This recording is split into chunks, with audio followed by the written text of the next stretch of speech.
더불어민주당이 재산세 감면 기준을 기존 6억 원 이하에서 9억 원 이하로 상향하기로 확정한 것으로 전해졌습니다. 하지만 종합부동산세나 양도소득세 중과는 기존 정책 그대로 추진하고 송영길 대표가 제안한 대출 규제 완화도 쉽지 않을 전망입니다. 정부도 부동산 세제 논란과 관련해서 기존 부동산 정책의 골격과 기조를 견지해 다음 달까지 결론을 내리겠다고 밝혔습니다. LH 사태 재발 방지를 위해 LH 임직원의 퇴직 후 취업 제한 대상을 보다 확대하는 방안도 검토하기로 했습니다. 이재명 경기도지사가 오늘 싱크탱크를 출범하면서 여권에서는 대선을 앞두고 이낙연, 정세균 전 총리 등 대선 주자 간 경쟁이 본격화하고 있습니다. 전당대회를 앞둔 국민의힘은 나경원 전 의원이 당대표 출마를 공식 선언한 데 이어 이준석 전 최고위원도 오늘 경선 출마를 공식화할 예정입니다. 어제 코로나19 확진자는 646명으로 집계됐습니다. 정부는 다음 주부터 적용할 사회적 거리두기 조정안을 내일 발표할 예정인데 PC방과 노래 연습장 등 다중이용시설에서의 감염이 줄지 않고 있어서 연장될 가능성에 무게가 실리고 있습니다. 국방부가 장병 급식 대책을 내놨지만 공군과 육군에서 부실급식 추가 폭로가 이어지자 서욱 국방부 장관은 13일 만에 전군 지휘관 회의를 다시 소집했습니다. 군은 폭로가 이어진 부대에 대해서 긴급 감찰에 착수했습니다. 최근 물가가 급등하면서 미국의 연방준비제도의 통화정책회의에서 자산 매입 축소, 이른바 테이퍼링 가능성이 처음으로 언급됐습니다. 완화적 통화정책을 긴축으로 돌릴 수도 있다는 언급이어서 연준의 돈줄 제기가 예상보다 당겨질지 주목되고 있습니다. 시청자 여러분 안녕하십니까? 5월 20일 뉴스앤 이슈 시작합니다. 부동산 규제를 풀지를 놓고 고민해온 민주당이 재산세 감면 대상을 확대하기로 사실상 확정했습니다. 종합부동산세나 양도소득세 중과는 기존 정책 그대로 추진할 것으로 보입니다. 국회 취재기자 연결합니다. 부장원 기자. 네, 국회입니다. 네, 그동안 당내에서 다양한 의견이 나왔는데 일단 종부세나 양도세는 그대로 두고 이 재산세 감면 대상만 조금 늘리기로 의견이 최종적으로 모아진 겁니까? 네, 그렇습니다. 민주당 부동산특별위원회는 오늘 오후 2시부터 전체 회의를 갖습니다. 부동산 관련 세금과 대출 규제를 대폭 완화하자는 이른바 송영길표 부동산 정책의 윤곽이 드러날 전망인데요.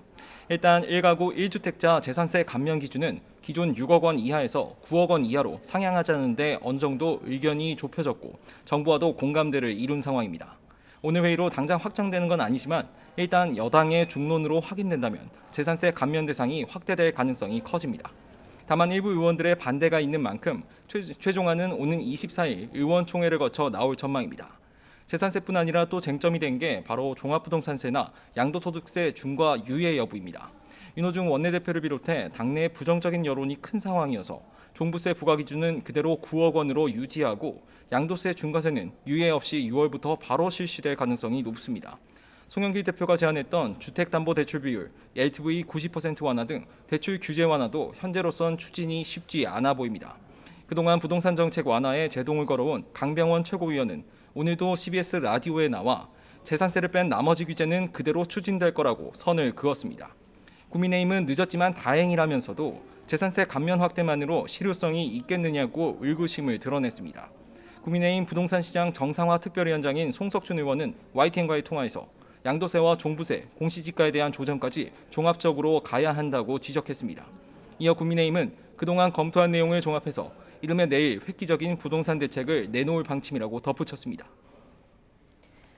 네, 이번엔 여야 정치권 상황 짚어보죠. 민주당에서는 이재명 경기지사가 오늘 싱크탱크를 출범하면서 본격적인 대선 새몰이에 나섰는데요. 국민의힘은 나경원 전 의원과 이준석 전 최고위원 등의 출마 선언으로 당권 경쟁 대진표가 짜였다고요. 네, 이재명 경기도지사의 싱크탱크 역할을 할 대한민국 성장과 공정을 위한 국회 포럼, 줄여서 성공포럼의 출범식이 오늘 오전 열렸습니다. 공동대표를 맡은 김병욱 민형배 의원을 포함해 현역 의원 34명이 참석했고요. 중진인 5선의 안민석 의원과 4선 정성호 의원은 포럼의 고문을, 초선 홍정민 의원은 연구 간사를 맡아 앞으로 이재명 지사의 대선 정책 준비를 도울 예정입니다. 최근 15,000명 규모의 외곽 지지 모임이 출범한 데 이어서 이 지사의 대권 행보를 위한 세력 결집이 본격화하고 있습니다. 경쟁자인 이낙연 전 대표와 정세균 전 총리는 이미 캠프 구성을 논의 중이어서 이른바 빅3 주자 간 지지세 경쟁이 본격화할 전망입니다.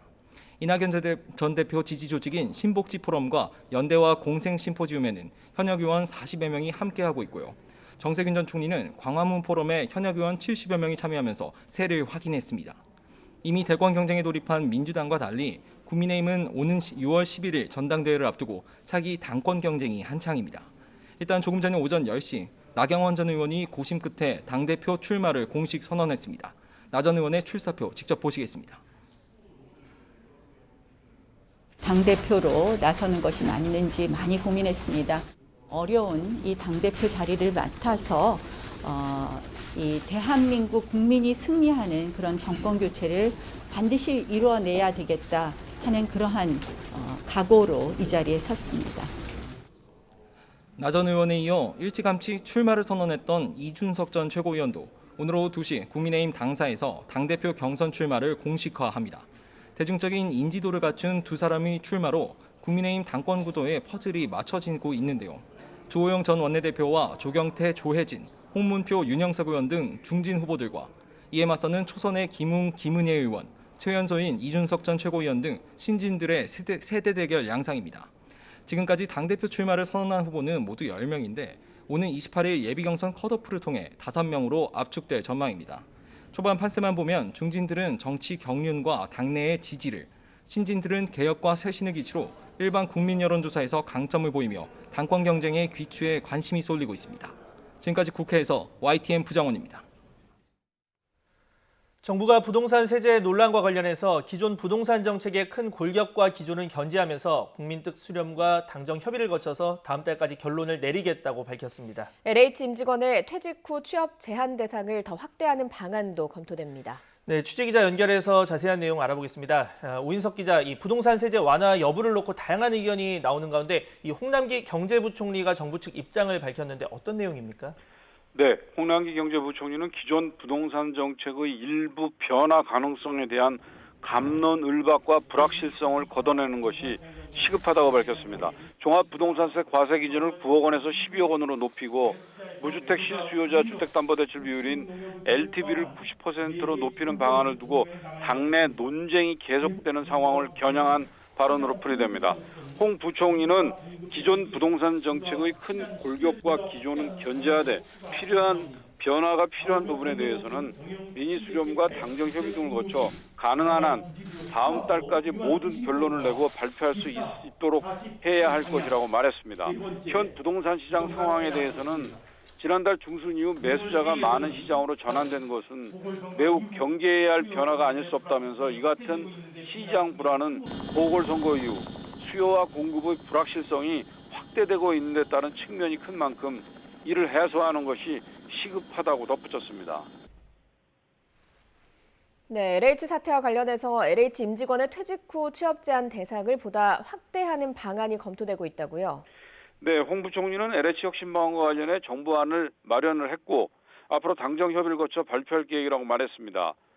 지난 3월 정부가 발표한 투기 재발 방지 대책을 LH에 더 엄격하게 적용하고 설계 공모와 입찰 비리 등 부조리를 근절하기 위해 LH 임직원의 퇴직 후 취업 제한 대상을 보다 확대하는 방안이 추가로 검토되고 있습니다. 또 이번 사태의 책임을 물어 경영평가 제도상 2020년도 LH 경영 실적을 가장 엄격하게 평가해 다음 달 하순 발표하기로 했습니다. 이와 함께 금융회사의 특정 지점에서 LH 직원에 대한 대규모 대출이 이뤄진 것과 관련해서는 LH 직원과 공무원 등 25명의 불법 투기 정황을 확인하고 합동특별수사본부에 수사를 의뢰했습니다. 또 다른 40명의 농지법 위반 정황도 확인하고 수사 의뢰했습니다. 지금까지 경제부에서 전해드렸습니다. 코로나19 신규 확진자가 이틀 연속 600명대 중반을 기록했습니다. 어제가 검사 건수가 적은 휴일이었다는 점에서 우려스러운 상황인데요. 다음 주부터 적용될 사회적 거리두기 단계 조정에 어떤 영향을 미칠지도 주목되고 있습니다. 취재기자 연결합니다. 이승훈 기자. 네, 이승훈입니다. 네, 어제에 이어서 이틀 연속 하루 신규 확진자 규모가 600명대를 기록했죠. 네, 0시 현재 하루 신규 확진자 모두 646명입니다. 어제는 휴일이라 검사자 수가 적었는데도 말씀하신 대로 적지 않은 신규 환자가 확인된 겁니다. 국내 발생이 619명이고요. 해외 유입 신규 환자가 27명입니다. 지역별로는 서울 238명 등 수도권 환자만 434명입니다.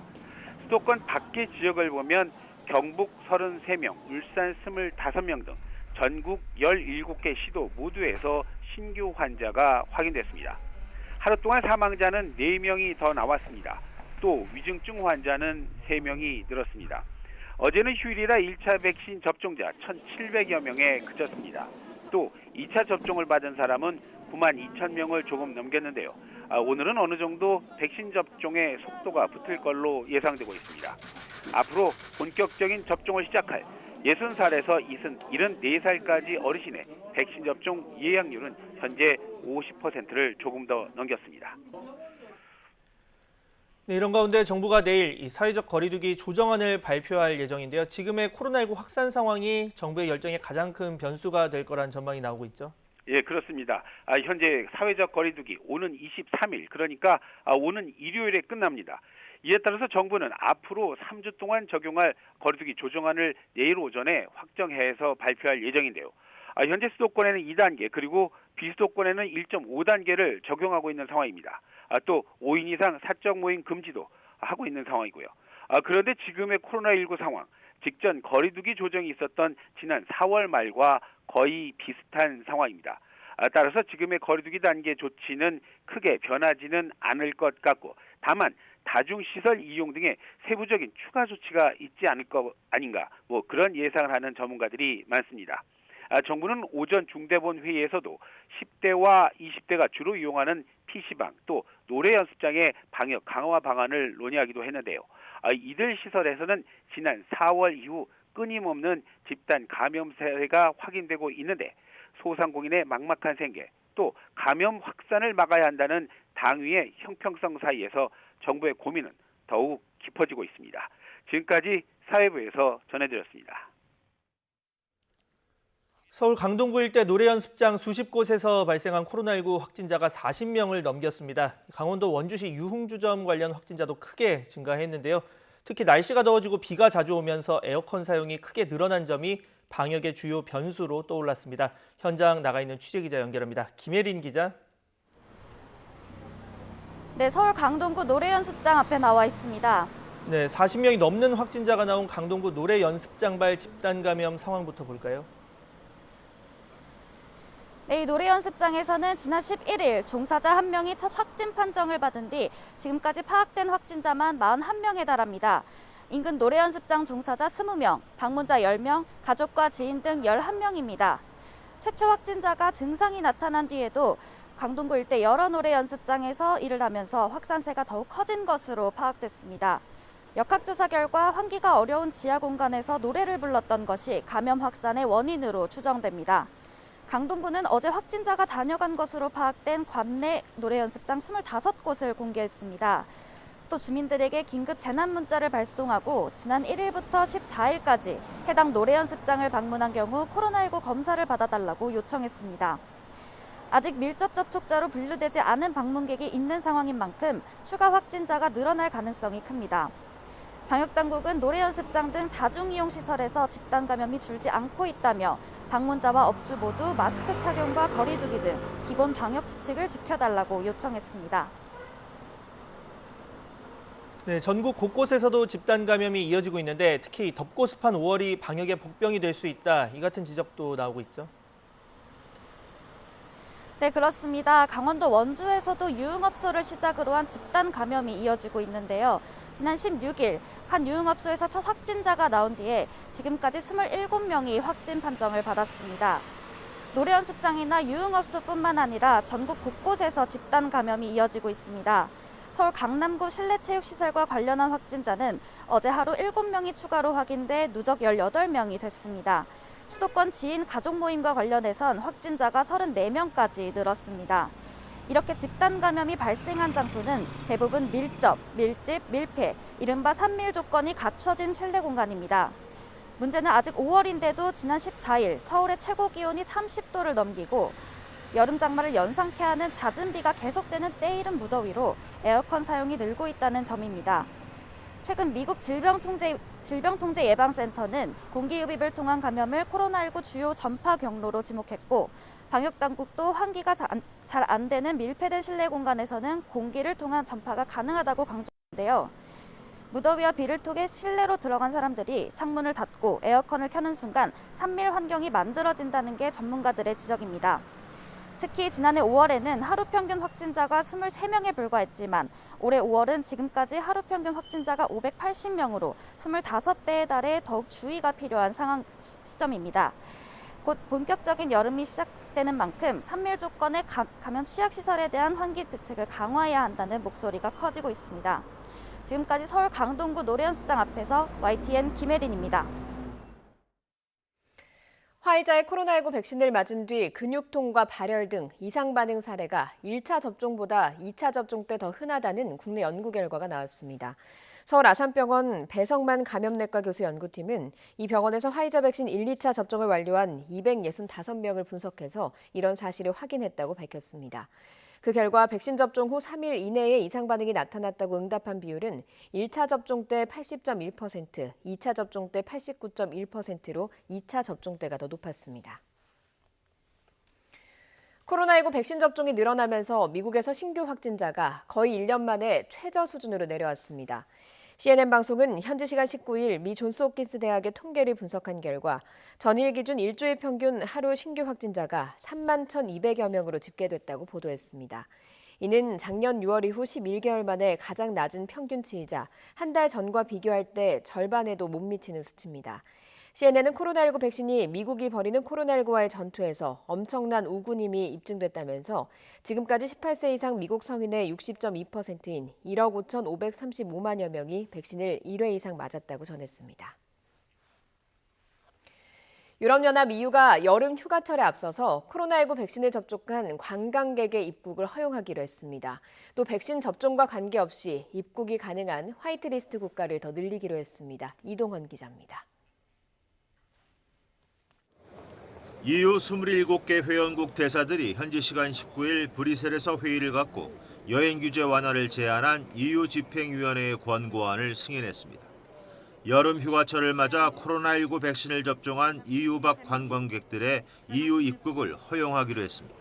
The Council will now recommend that member states ease some of the current restrictions, in particular for those vaccinated with a new Alpha-REST vaccine.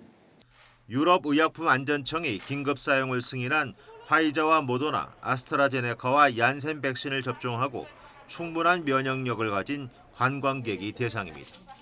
WHO가 승인한 중국의 시노팜 백신 접종자의 경우는 입국 허용 여부를 회원국이 결정하도록 했습니다. 백신 접종과 관계없이 입국이 허용되는 화이트리스트 국가는 기준을 완화해 더 늘리기로 했습니다. EU는 지난해부터 한국과 호주, 뉴질랜드와 태국 등 7개국 방문객 외에는 꼭 필요한 경우가 아니면 여행을 제한해 왔습니다. EU는 그러나 경우에 따라 회원국이 여행객에게 코로나19 음성 결과를 요구하거나 일부 여행객을 격리하는 것은 허용하기로 했습니다. 특히 변이 바이러스 등으로 코로나 상황이 악화할 우려가 있을 경우 신속히 입국을 제한하는 비상 브레이크 장치를 마련하도록 했습니다. 빈사 상태에 빠진 관광 산업의 활성화를 위한 이번 여행 완화 조치는 EU 회원국들의 공식 승인을 거쳐 이르면 다음 주 시행됩니다. YTN 이동원입니다. 문재인 대통령이 미국 워싱턴 DC에 도착해서 현지 3박 4일간 동안의 일정에 들어갔습니다. 바이든 미국 대통령과의 첫 한미 정상회담은 우리 시간으로 모레 새벽에 열리는데요. 첫날은 공식 일정 없이 회담 준비에 전념할 것으로 보입니다. 나연수 기자입니다. 조 바이든 미국 대통령과의 첫 대면을 앞둔 문재인 대통령이 미국 워싱턴 DC에 도착했습니다. 취임 후 네 번째이자 2년 1개월 만에 워싱턴 방문입니다. 코로나19 여파로 수행원 규모가 대폭 줄었고 이번에는 부인 김정숙 여사도 동행하지 않았습니다. 문 대통령은 첫날 특별한 일정 없이 비행 여독을 풀며 참모들과 함께 한미 정상회담 주요 의제를 꼼꼼히 다시 살필 것으로 보입니다. 코로나19 변수 탓에 출국 직전까지 일정과 의제 조율이 긴박하게 이루어진 만큼 현지에서의 마지막 점검이 중요합니다. 공식 일정은 방미 이튿날 알링턴 국립묘지를 찾아 무명용사의 묘에 헌화하는 것으로 시작합니다. 이어 낸시 펠로시 하원 의장 등 미국 하원 지도부와의 간담회가 예정돼 있습니다. 바이든 대통령과의 한미 정상회담은 우리 시간으로 모레 새벽 백악관에서 열립니다. 코로나19 극복을 위한 방역과 백신 협력, 경제 협력과 한반도 비핵화를 위한 대북 정책 등 양국의 공동 현안에 대해 논의합니다. 두 정상은 회담 직후 공동 기자회견을 통해 결과를 발표할 예정입니다. 문 대통령은 회담에 앞서 카멀라 해리스 부통령을 접견하고 회담 후에는 한국전 전사자 추모의 벽 착공식에 참석합니다. 마지막 날 미국 최초의 흑인 추기경인 윌턴 그레고리 추기경과 면담하고 애틀랜타로 이동해 SK 이노베이션 현지 공장을 방문하는 것으로 일정을 마무리합니다. 이전 한미 정상회담 때는 백악관 만찬 일정이 포함되어 있었고 동포 간담회 등의 자리도 마련됐지만 이번에는 방역 상황을 고려해 접촉을 줄이되 정상회담 자체에 더 집중하는 모습입니다. YTN 나연수입니다. 이번 한미 정상회담에선 경제 안보 분야 협력을 포함한 다양한 과제가 논의 테이블에 오를 것으로 보입니다. 특히 양 정상이 코로나19 백신과 반도체 협력, 또 대북 정책에서 어떤 성과를 낼지가 최대 관심사입니다. 최도희 기자입니다. 우리나라의 가장 시급하고 중요한 의제는 코로나19 백신 협력입니다. 당장 불안한 상반기 백신 물량을 확보하기 위해 미국으로부터 협력에 대한 확답을 받는 게 관건입니다. 다음 달까지 물량을 미국이 확보한 여유분에서 가져다 쓰고 하반기 국내 도입 물량에서 돌려주는 백신 스와프 성사 여부를 우선 지켜봐야 합니다. 나아가 장기적으로는 미국으로부터의 기술 이전을 통해 아시아 백신 허브국으로 자리매김하겠다는 게 문 대통령의 구상입니다. 이번 방미를 백신 협력을 강화하고 백신 생산의 글로벌 허브로 나아가는 계기로 삼겠습니다. 미국이 우리나라에 백신을 건넨다면 우리가 대신 내밀 수 있는 건 반도체입니다. 삼성, SK 등 경제사절단으로 동행한 기업인들이 현지에서 미국 내 투자 계획을 발표할 것으로 보입니다. 양국 간의 보건방역, 공급망 협력 등 당면 현안뿐만 아니라 양국 간의 협력 여지가 큰 미래지향적인 핵심 분야별 협력 채널을 구축하고 신기술 분야 협력은 중국 견제 성격을 띤 미국 주도의 협의체 쿼드 동참 요구에 대한 우회적 응답으로도 볼 수 있습니다. 중국을 자극할 수 있는 쿼드 가입에는 일단 거리를 두되 쿼드 국가들의 협력 분야인 백신, 신기술, 기후변화에는 부분적으로 협력하겠다는 겁니다. 이처럼 백신과 반도체 협력에서 서로 만족할 만한 협상이 이뤄진다면 대북 정책 의제에서 비핵화와 대화 재개를 위한 해법 마련에 유의미한 합의를 기대해 볼 수 있습니다. 남과 북, 미국과 북한 사이의 대화를 복원하고 평화협력의 발걸음을 다시 내딛기 위한 길을 찾겠습니다. 이 같은 논의가 다음 달 G7 정상회의를 계기로 한미일 3국 간 공감대로 확대되면 문 대통령 임기 막바지 한반도 평화 프로세스 불씨를 다시 살려볼 수 있다는 희망 섞인 관측도 나옵니다. 한미 정상회담에서는 이 밖에 기후변화와 미얀마 사태 등 글로벌 공동 관심사에 대한 심도 있는 논의도 이루어질 전망입니다. YTN 최두입니다. 미국의 통화정책을 결정하는 연방준비제도의 연방공개시장위원회 회의에서 향후 자산 매입 축소 논의 시작 가능성이 처음으로 언급된 것으로 나타났습니다. 연준이 현지 시각 19일 공개한 지난달 27일에서 28일 회의 의사록에는 몇몇 참석자는 경제가 위원회의 목표를 향해 계속 빠르게 진전될 경우 언젠가 자산 매입 속도를 조정하는 계획에 대한 논의를 시작하는 것이 적절할 수 있다고 의견을 밝혔다고 적혔습니다. 지난해 코로나19 사태 후 연준은 경제적 충격을 완화하기 위해 금리를 제로 수준으로 낮춰 1년 넘게 동결하면서 월 1,200억 달러 규모의 미국 국채와 주택 저장 증권을 매입하고 있습니다. 최대 고용과 연평균 2%를 웃도는 물가 상승률을 달성할 때까지 이러한 완화적 통화 정책을 유지하겠다는 것이 연준의 방침이지만 최근 들어 물가가 급격하게 오르면서 자산 매입을 비롯한 긴축 논의가 필요하다는 목소리가 커지고 있습니다. 가상화폐 시장의 시황을 쥐락펴락해온 테슬라 최고 경영자 일론 머스크가 현지 시간 19일 테슬라가 비트코인을 계속 보유할 것이라고 시사했지만 시장의 하락세를 되돌리진 못했습니다. 경제매체 CNBC는 머스크가 이날 트위터에 테슬라는 다이아몬드 손을 가지고 있다는 의미의 트윗을 올렸다고 보도했습니다. 또 다른 경제 전문 매체 비즈니스 인사이더는 다이아몬드 손은 자신이 가진 주식과 증권이 궁극적으로 수익을 낼 것으로 믿고 가치가 하락해도 계속 이를 보유하는 거래인을 뜻하는 표현이라고 풀이했습니다. 하지만 머스크의 트윗에도 불구하고 비트코인 가격은 이날 한때 30% 가까이 주저앉으면서 3만 달러를 소폭 상회하는 수준까지 떨어졌습니다. 군부대 부실급식 문제가 좀처럼 해결되지 못하고 있습니다. 지난달 서 국방부 장관이 사과를 하며 대책 마련을 거듭 약속했지만 상황이 나아지기보다는 추가 폭로가 이어지고 있습니다. 이경국 기자입니다. 최근 중부 지역의 한 공군 부대에서 휴가 복귀 뒤 격리 중이던 병사들에게 제공한 도시락입니다.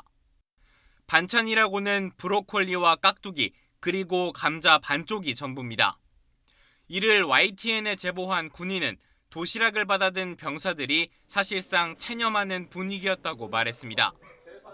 격리 기간 급식을 아예 받지 못하는 일도 빈번했는데 부실했던 식사는 그제와 어제 이틀간 장성급 지휘관의 부대 방문 뒤에야 개선됐다고 주장했습니다.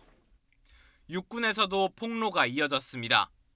멀건 국과 삼치조림, 그리고 방울토마토뿐인 식판.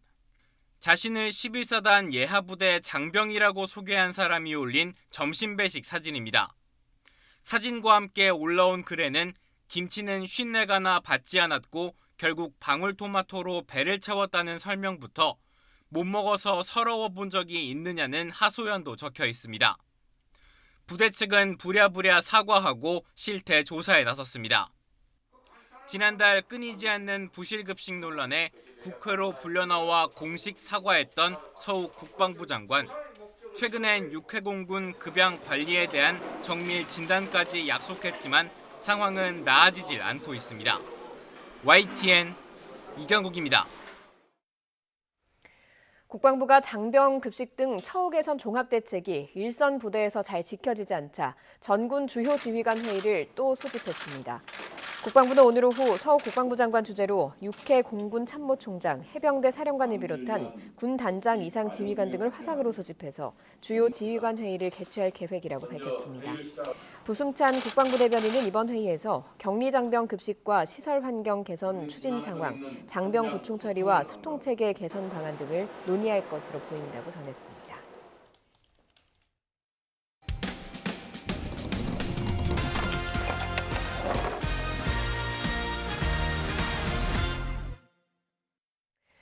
주방기구 소독제를 손소독제라고 속여 팔던 업체가 적발됐습니다. 알고 보니 이 업체는 예전에도 같은 수법으로 적발돼서 대표가 집행유예까지 선고받았는데 여전히 라벨만 바꿔 붙인 같은 제품을 팔고 있었습니다. 제보는 Y 김철희 기자입니다. 각종 세정제를 만드는 한 화장품 제조업체가 손소독제라는 이름으로 판매한 제품입니다. 그런데 라벨이 뭔가 이상합니다.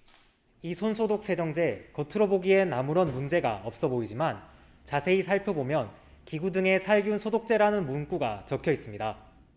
주방 기구를 살균할 때 쓰는 제품에다가 손소독제 라벨을 덧붙여 놓은 겁니다. 최근 식약처와 환경부가 손소독제 업체들에 대한 합동 점검을 벌여 적발된 미어가 제품입니다. 환경부랑 저희랑 합동점검을 얼마 전에 했었나 봐요. 그 제품이 다 포함되어 있었고 그래서 지금 사이트 차단하고 행정처분을 하려고 지금 준비 중에 있다. 의약 외품으로 분류된 손소독제는 신체에 직접 바르는 만큼 유해성 검사 등 식약처가 정한 기준을 통과해야 합니다. 반면 주방기구 소독제는 기구 세척에 쓰는 것으로 식품 첨가물로 분류돼 별도 검사 없이 지자체에 신고만 하면 됩니다. 위험성 평가도 이뤄지지 않은 주방용을 손소독제로 파는 건 당연히 금지돼 있는데 이를 어긴 겁니다. 잘못 사용할 경우에는 위험할 수 있으니까 그런데요. 인체용은 인체소독제로 사용하도록 돼 있거든요. 그렇게 하지 말라고 사용 안내차 말씀하신 거고요. 이 제조업체는 앞서 지난해 3월에도 단속된 적이 있습니다. 미어가 손소독제 15만 개, 3억 원어치를 만들어 팔아 약사법 위반 혐의로 재판에 넘겨진 업체 대표는 징역 1년에 집행유예 2년, 벌금 1,000만 원을 선고받았습니다. 그런데 이달에 또 적발된 겁니다. 문제의 손 소독제 5,000개를 샀다가 불법인 걸 알게 된 유통업체가 교환을 요구했더니 스티커만 새로 붙여주기도 했습니다. 내용물은 그대로인 채 이른바 라벨 가리를 한 겁니다. 이 라벨이 이상하다라 그래서 이게 좀 뜯어진다. 제가 그 말을 듣고 제가 이걸 확인을 해봤어요. 그러면서 이걸 뜯으니까 여기에 그 전에 썼던 제품이 나오더라고요. 해당 제조업체 측은 주방기구 소독용으로 신고만 한 제품인데도 허가를 받았다고 주장했습니다. 손소독 용도로 써도 위험하지 않다는 터무니없는 해명을 내놓기도 했습니다. 그러니까 그 당시에는 제가 마지막으로 받았다니까요. 허가를 손소독으로. 문제의 손소독제를 검색해봤더니 여전히 온라인에서 팔리고 있었습니다.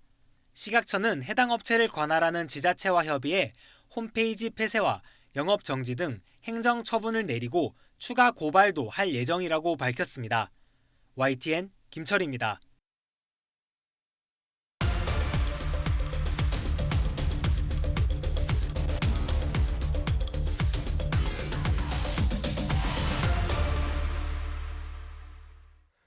네, 오늘의 정치권 소식 이종훈, 김성환 두 분 시사평론가와 함께합니다. 두 분 어서 오세요. 안녕하세요. 안녕하세요. 네, 오늘은 먼저 이 한미 정상회담 관련 내용부터 보겠습니다. 지금 문 대통령이 오늘 새벽 미국 워싱턴 DC에 도착을 했습니다. 이 3박 4일 동안의 일정에 이제 돌입을 한 건데, 자, 이번 회담 코로나 영향이 또 있었습니다. 뭐 수행원 규모도 대폭 줄였고, 이 과정에서 부인 김정숙 여사도 동행하지 않았는데, 일반적으로는 이렇게 정상회담 할 때는 부부 동반으로 가는 게 보통 자주 있었던 일이죠. 네, 그렇죠. 일반적으로는 대통령 영부인이 따라가고 같이 이제 그 외교를 하는 게 맞고요. 예. 상대 측 대통령의 영부인도 있기 때문에 같이 영부인들 간의 만남을 한다거나 행사를 갖거나 하죠. 근데 이번 같은 경우에 좀 특이하다고 볼 수는 있는데요. 네. 근데 좀 가장 큰 원인은 코로나19 상황인 것 같습니다. 예. 그러니까 지난달에 스가 총리가 미일 정상회담 할 때 네. 그때도 마리코 여사가 동행하지 않았거든요. 예. 그러니까 이번에도 역시 그 기준을 따른 것이다 이렇게 봐야 될 것 같습니다. 말씀하신 것처럼 수행원도 절반 수준으로 지금 줄인 상황이기 때문에 뭐 공식 국빈 방문이다 아니면 공식 실무 방문이다 이런 어떤 회담의 성격의 문제를 떠나서 코로나 문제에 있어서의 어떤 파급을 최소한으로 줄이겠다 이런 네. 의도가 제일 크게 반영된 것 같습니다. 네. 자, 이번 그 의제에서 가장 큰 뭐 아무래도 핵심은 이 코로나 백신 관련 내용에 이제 관심이 많을 텐데, 지금 뭐 미국 측이 이 백신과 관련해서 한국을 지원할 방법을 논의할 것이라고 확신한다 이런 얘기를 했습니다. 뭐 이 얘기를 두고 뭐 긍정적일 수 있다 다양한 관측이 나오고 있는데, 가장 궁금한 게 이 지원하려는 어떤 방안이 나오려면 우리 측도 뭔가를 줘야 되지 않겠습니까? 그 카드가 뭐가 될지가 가장 궁금하거든요. 뭐 가장 유력한 그 가능성이 있는 것으로 좀 거론되고 있는 게 이제 쿼드 플러스 가입 부분이 아니겠는가. 그러니까 미국은 이제 쿼드 가입 국가들 같은 경우에는 이미 백신 지원을 좀 한 전례가 좀 있기도 하고. 네. 그리고 이제 역시 우리가 좀 급해서 어떻게 보면 일종의 스왑 형태로 이제 백신을 미국으로부터 좀 빌려오는 거 아니겠습니까? 그러니까 지금 빌려오고 나중에 다시 갚는. 예, 그런 거죠. 이제 그런 관점에서 보더라도 그렇고, 그래서 미국의 어떤 전략적인 이해관계하고 좀 결합시켜서 아마 지원도 할 가능성이 높다. 이제 그렇게 봤을 때 제일 가능성이 높은 것은 역시 쿼드 플러스에 대한 뭔가의 이제 그 언급. 그래서 이제 미국 쪽에서는 좀 긍정적인 어떤 반응 그런 거를 좀 기대할 가능성이 높고, 네. 아마 뭐 가입을 확정적으로 이야기하지는 않더라도 이번 그 정상회담 이후에 또는 이제 그 논의 과정에서 문재인 대통령이 좀 긍정적으로 검토한다는 정도의 그런 정도의 발언은 좀 나올 가능성이 높지 않나. 이제 그런 게 사전에 좀 있었기 때문에 미국도 좀 백신 공급에 대해서 상당히 좀 최근 들어서 적극적으로 나오고 있는 게 아닌가 이렇게 생각을 합니다. 짧게 하나만 여쭤볼게요. 이 쿼드라는 게 그러니까 미국 그리고 호주, 인도, 일본 이렇게 4개국이 이제 네. 하는 뭐 안보 협력체 같은 개념인데, 이게 뭐 중국에 대응하는 성격이 있다. 뭐 그리고 요즘에는 아니다 그냥 백신 관련 뭐 다양한 현안 뭐 얘기하는 그런 동맹 협의체다 이렇게 여러 성격이 네. 나뉘고 있는데, 어쨌든 중국 입장에서는 달갑지 않을 수도 있거든요. 이 문제는 어떻게 풀어야 될까요? 그렇죠. 그러니까 그동안 이제 우리 정부가 이제 쿼드 플러스 가입에 대해서 어떤 그 명확한 그런 의견 표명을 못했던 그 배경에는 중국의 외교적인 압박도 상당히 있었습니다. 예. 그러니까 미국의 이제 의도가 어찌 됐건 간에 중국은 쿼드 자체를 자국에 대한 압박 전술로 좀 이해를 하고 있거든요. 네. 그러니까 일종의 중국을 포위하는 전략. 그렇게 지금 인식을 하고 있기 때문에 네. 우리 정부의 그 쿼드 가입 부분에 대해서도 직간접적으로 반대 의사를 계속 표명해 온 그런 그 상황이거든요. 예. 이제 그런 점 때문에 우리 정부도 사실은 이제 그 쿼드 플러스 가입에 대해서 명확하게 의견 표명을 좀 못 해왔던 네. 그런 그 상황인 건데 그런데 우리 입장에서는 이거를 계속 지금 거부할 수도 없는 그런 상황으로 지금 가고 있는 것 같아요. 왜냐하면 바이든 대통령이 무엇보다도 이걸 제일 중시한다는 거죠. 네. 예, 그런 상황입니다. 지금. 네. 자, 이 쿼드 문제에 대해서 어제 커트 캠벨 인도 태평양 조정관이 국내 언론하고 인터뷰하지 않았습니까? 예. 거기에서 쿼드를 더 확대할 계획을 현재로서는 갖고 있지 않다 이런 식의 발언을 했습니다. 물론 이제 쿼드 이름을 바꾸는 문제하고 같이 연동이 돼 있는 측면도 있는데요. 그러니까 만약에 우리나라가 들어간다고 하면 대중국 견제 전략이라고 하는데 우리가 들어가게 돼 버리잖아요. 그렇죠. 우리 정부 입장으로서는 좀 부담스러운 측면이 있을 것 네. 같고요. 애초부터 쿼드를 만든 게 기후 변화나 아니면 배터리, 반도체 대응이나 이런 것들에 같이 포괄적으로 지금 대응하겠다고 하는 측면이 있는 거거든요. 네. 그러니까 우리가 그러기 때문에 지금 쿼드에 그 같이 가입할 수밖에 없는 상황이 아니냐 이런 이제 해석이 나오고 있는데 커트 캠벨 얘기를 들어보면 또 예. 그렇지는 않을 수 있겠다 이런 생각이 들고요.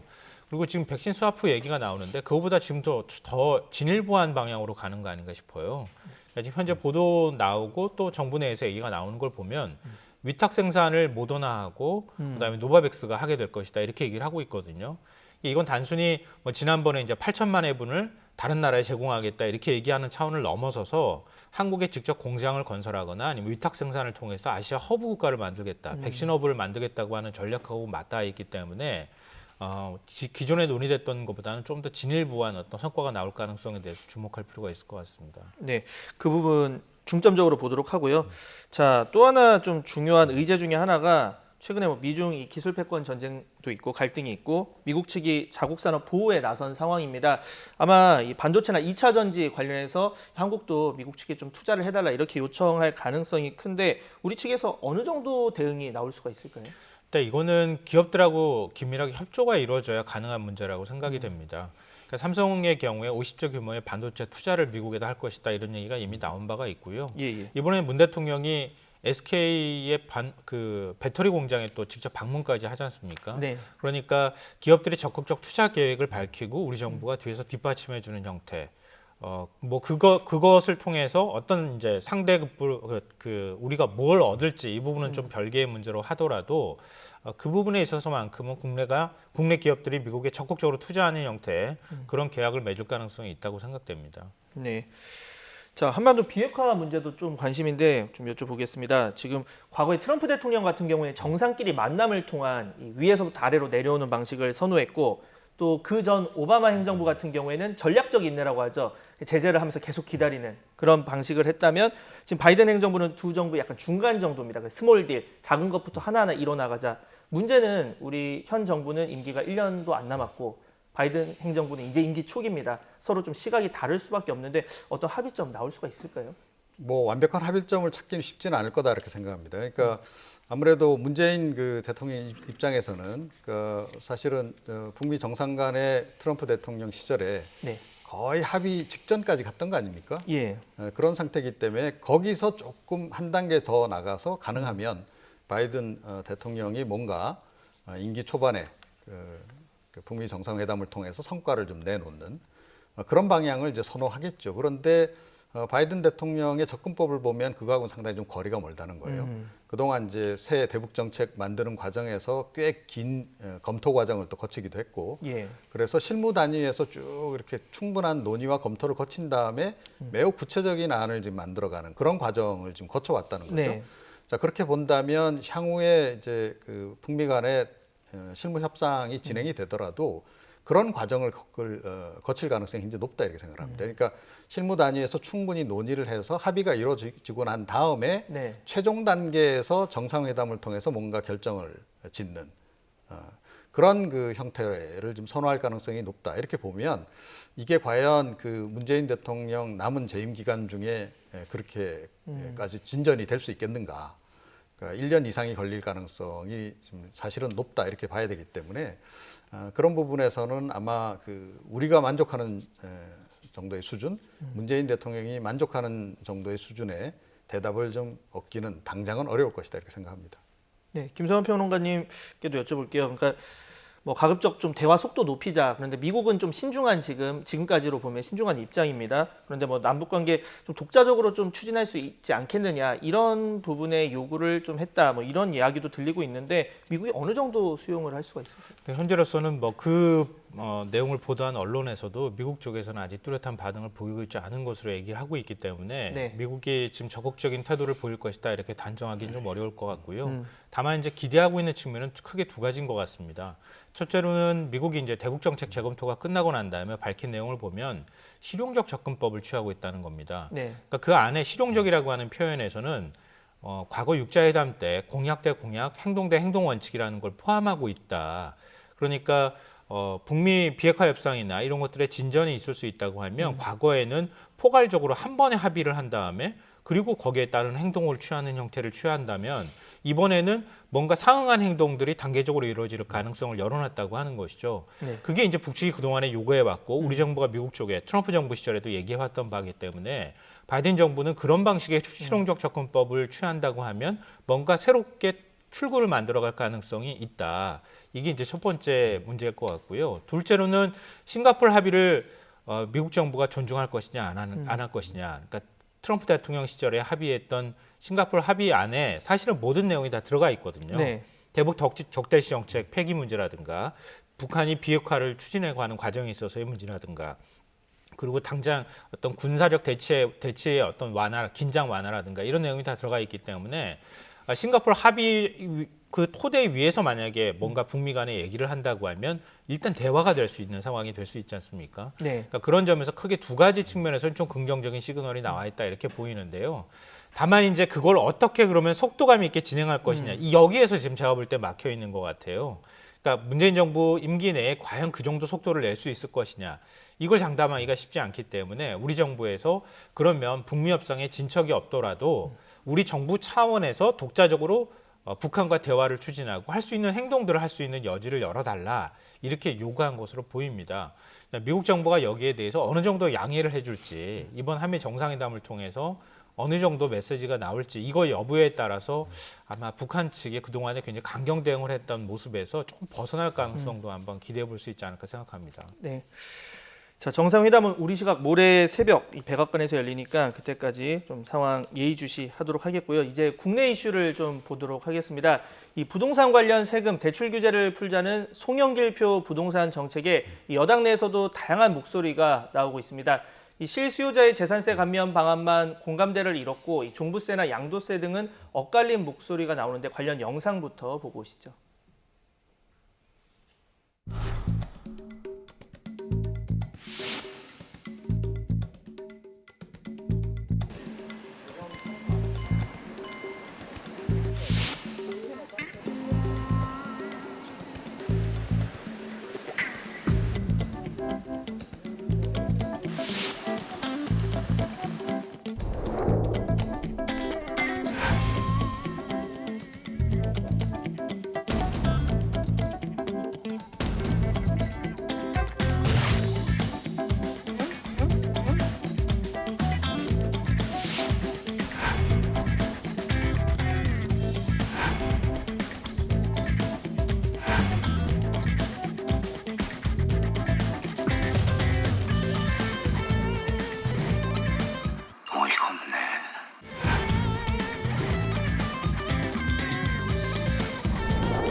네, 오늘 부동산 이 특이 확정안이 이제 곧 나올 예정인데 이제 일반 재산세가 있고 뭐 고가 아파트에 적용하는 종합부동산세 그리고 뭐 집을 팔 때 내는 양도세 이렇게 다양한 현안이 있는데 일단은 이 재산세 부분에만 뭐 기존 공제 금액이 6억이었다면 9억으로 높이겠다 이 정도 이제 부분적으로 어떻게 조정하는 방안이 현재 검토가 되고 유력한 것 같아요. 네, 그건 뭐 거의 지금 그렇게 가지 않을까 싶어요. 그러니까 예. 왜냐하면 6월 1일부터 재산세 이제 고지가 시작이 됩니다. 그래서 시간이 예. 별로 없어요. 그렇죠. 예. 자, 그래서 일단은 재산세 먼저 손보는 방향으로 조금 전에 말씀하셨듯이 감면 대상을 좀 확대하는 네.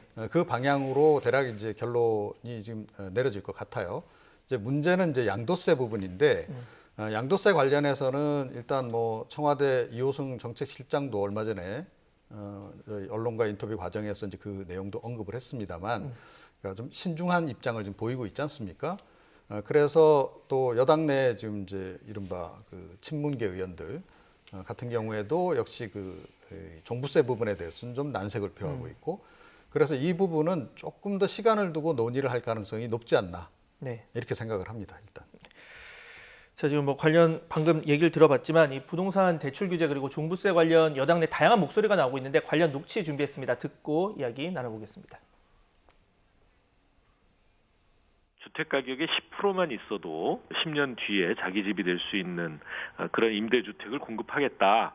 이런 이야기를 강조해서 이야기하다 보니까 나머지 90%는 그러면 저 대출이냐라고 하는 데 대해서 답을 하다가 LTV 이야기를 한 것으로 보이는데요. 그거는 그 누구나 집 이 프로젝트가 와전돼서 기사화되고 있는 것일 뿐입니다. 지금 국토부와 협의하고 있는 것은 집값의 6%만 있으면 자기 집을 살 수 있게 하는 구조를 지금 만들고 있습니다. 본인에게는 부담되실 수 있지만 이 자동차 세금하고 비교해서는 큰 돈은 아닙니다. 월급 나오는 따박따박 세금 다 떼갑니다. 그렇게 세금을 내시는 분들도 있거든요.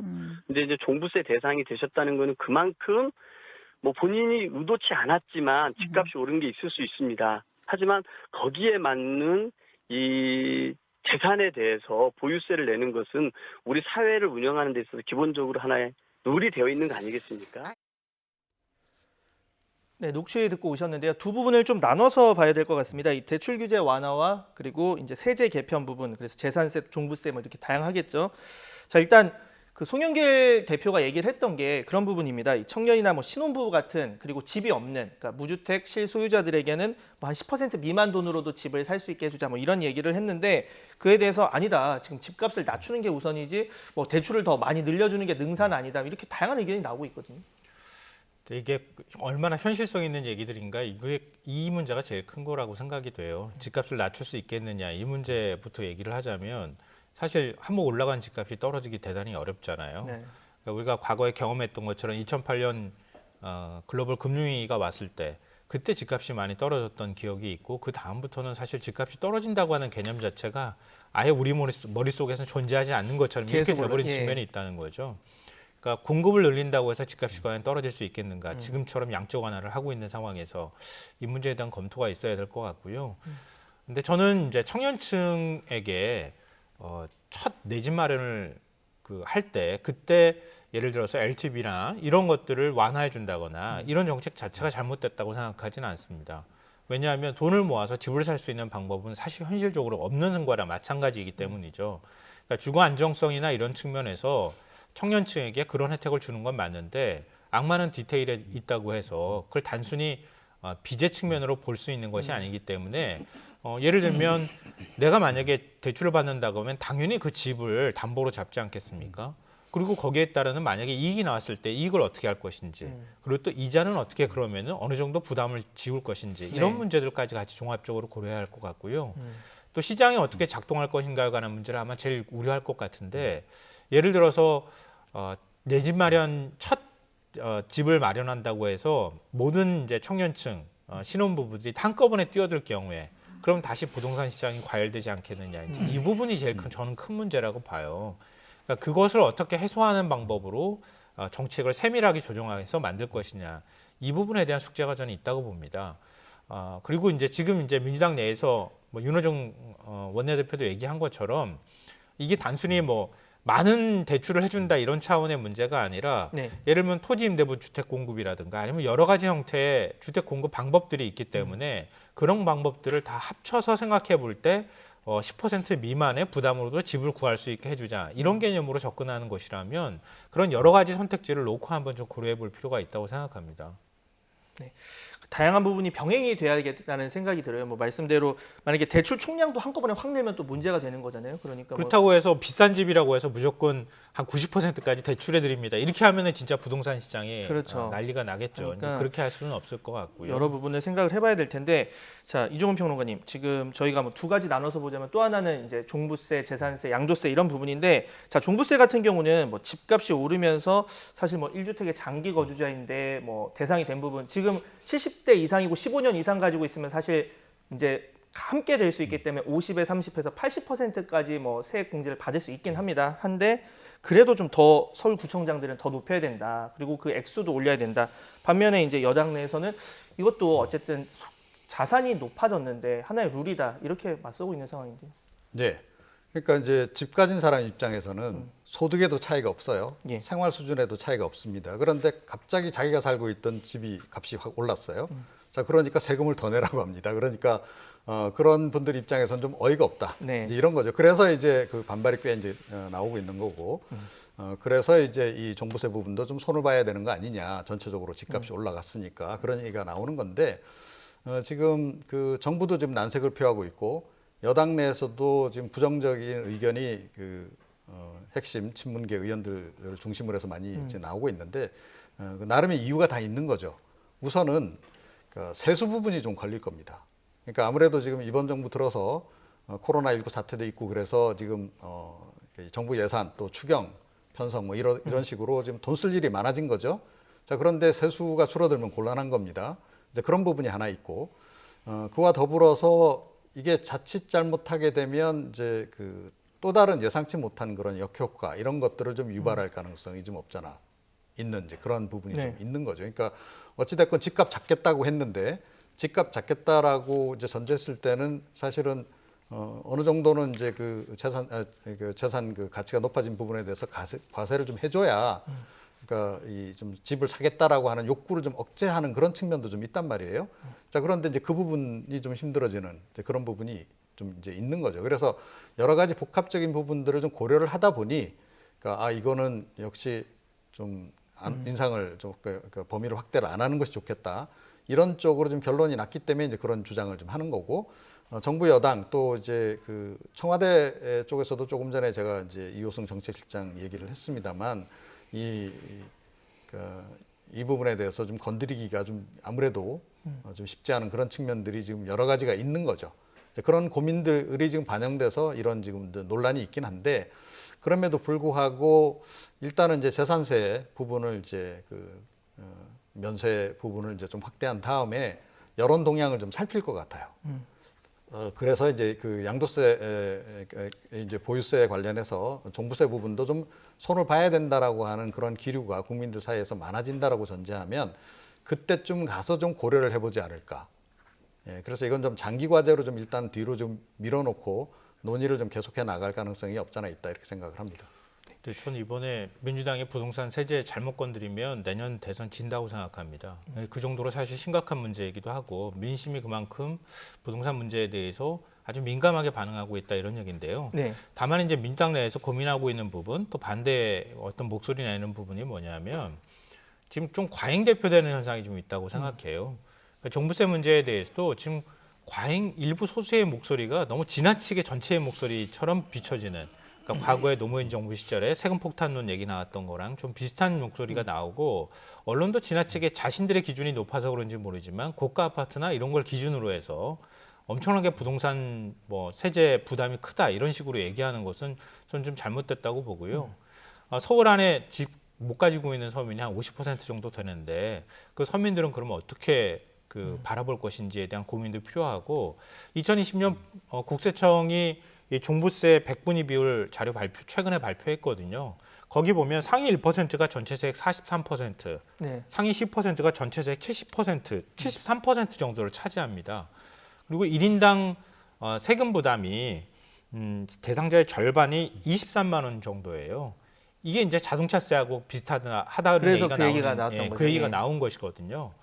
근데 그런 부담을 과연 집값이 올라갔을 때 자기의 자산 가치가 높아지는 것은 이건 틀림없는 사실이거든요. 지금 당장 집을 팔면 그만큼 내가 이전에 그 내가 샀던 집값보다 훨씬 많은 돈을 줄 수 있는 것은 분명한 사실이기 때문에 그게 단순히 불편하다는 이유로 자꾸 완화하기 시작하면 결국은 이 투기 문제로 연결될 수밖에 없는 상황이다. 그리고 상대적 박탈감을 조정할 가능성이 매우 높다. 네. 그런 점에서 좀 신중하게 접근해야 된다고 생각합니다. 네.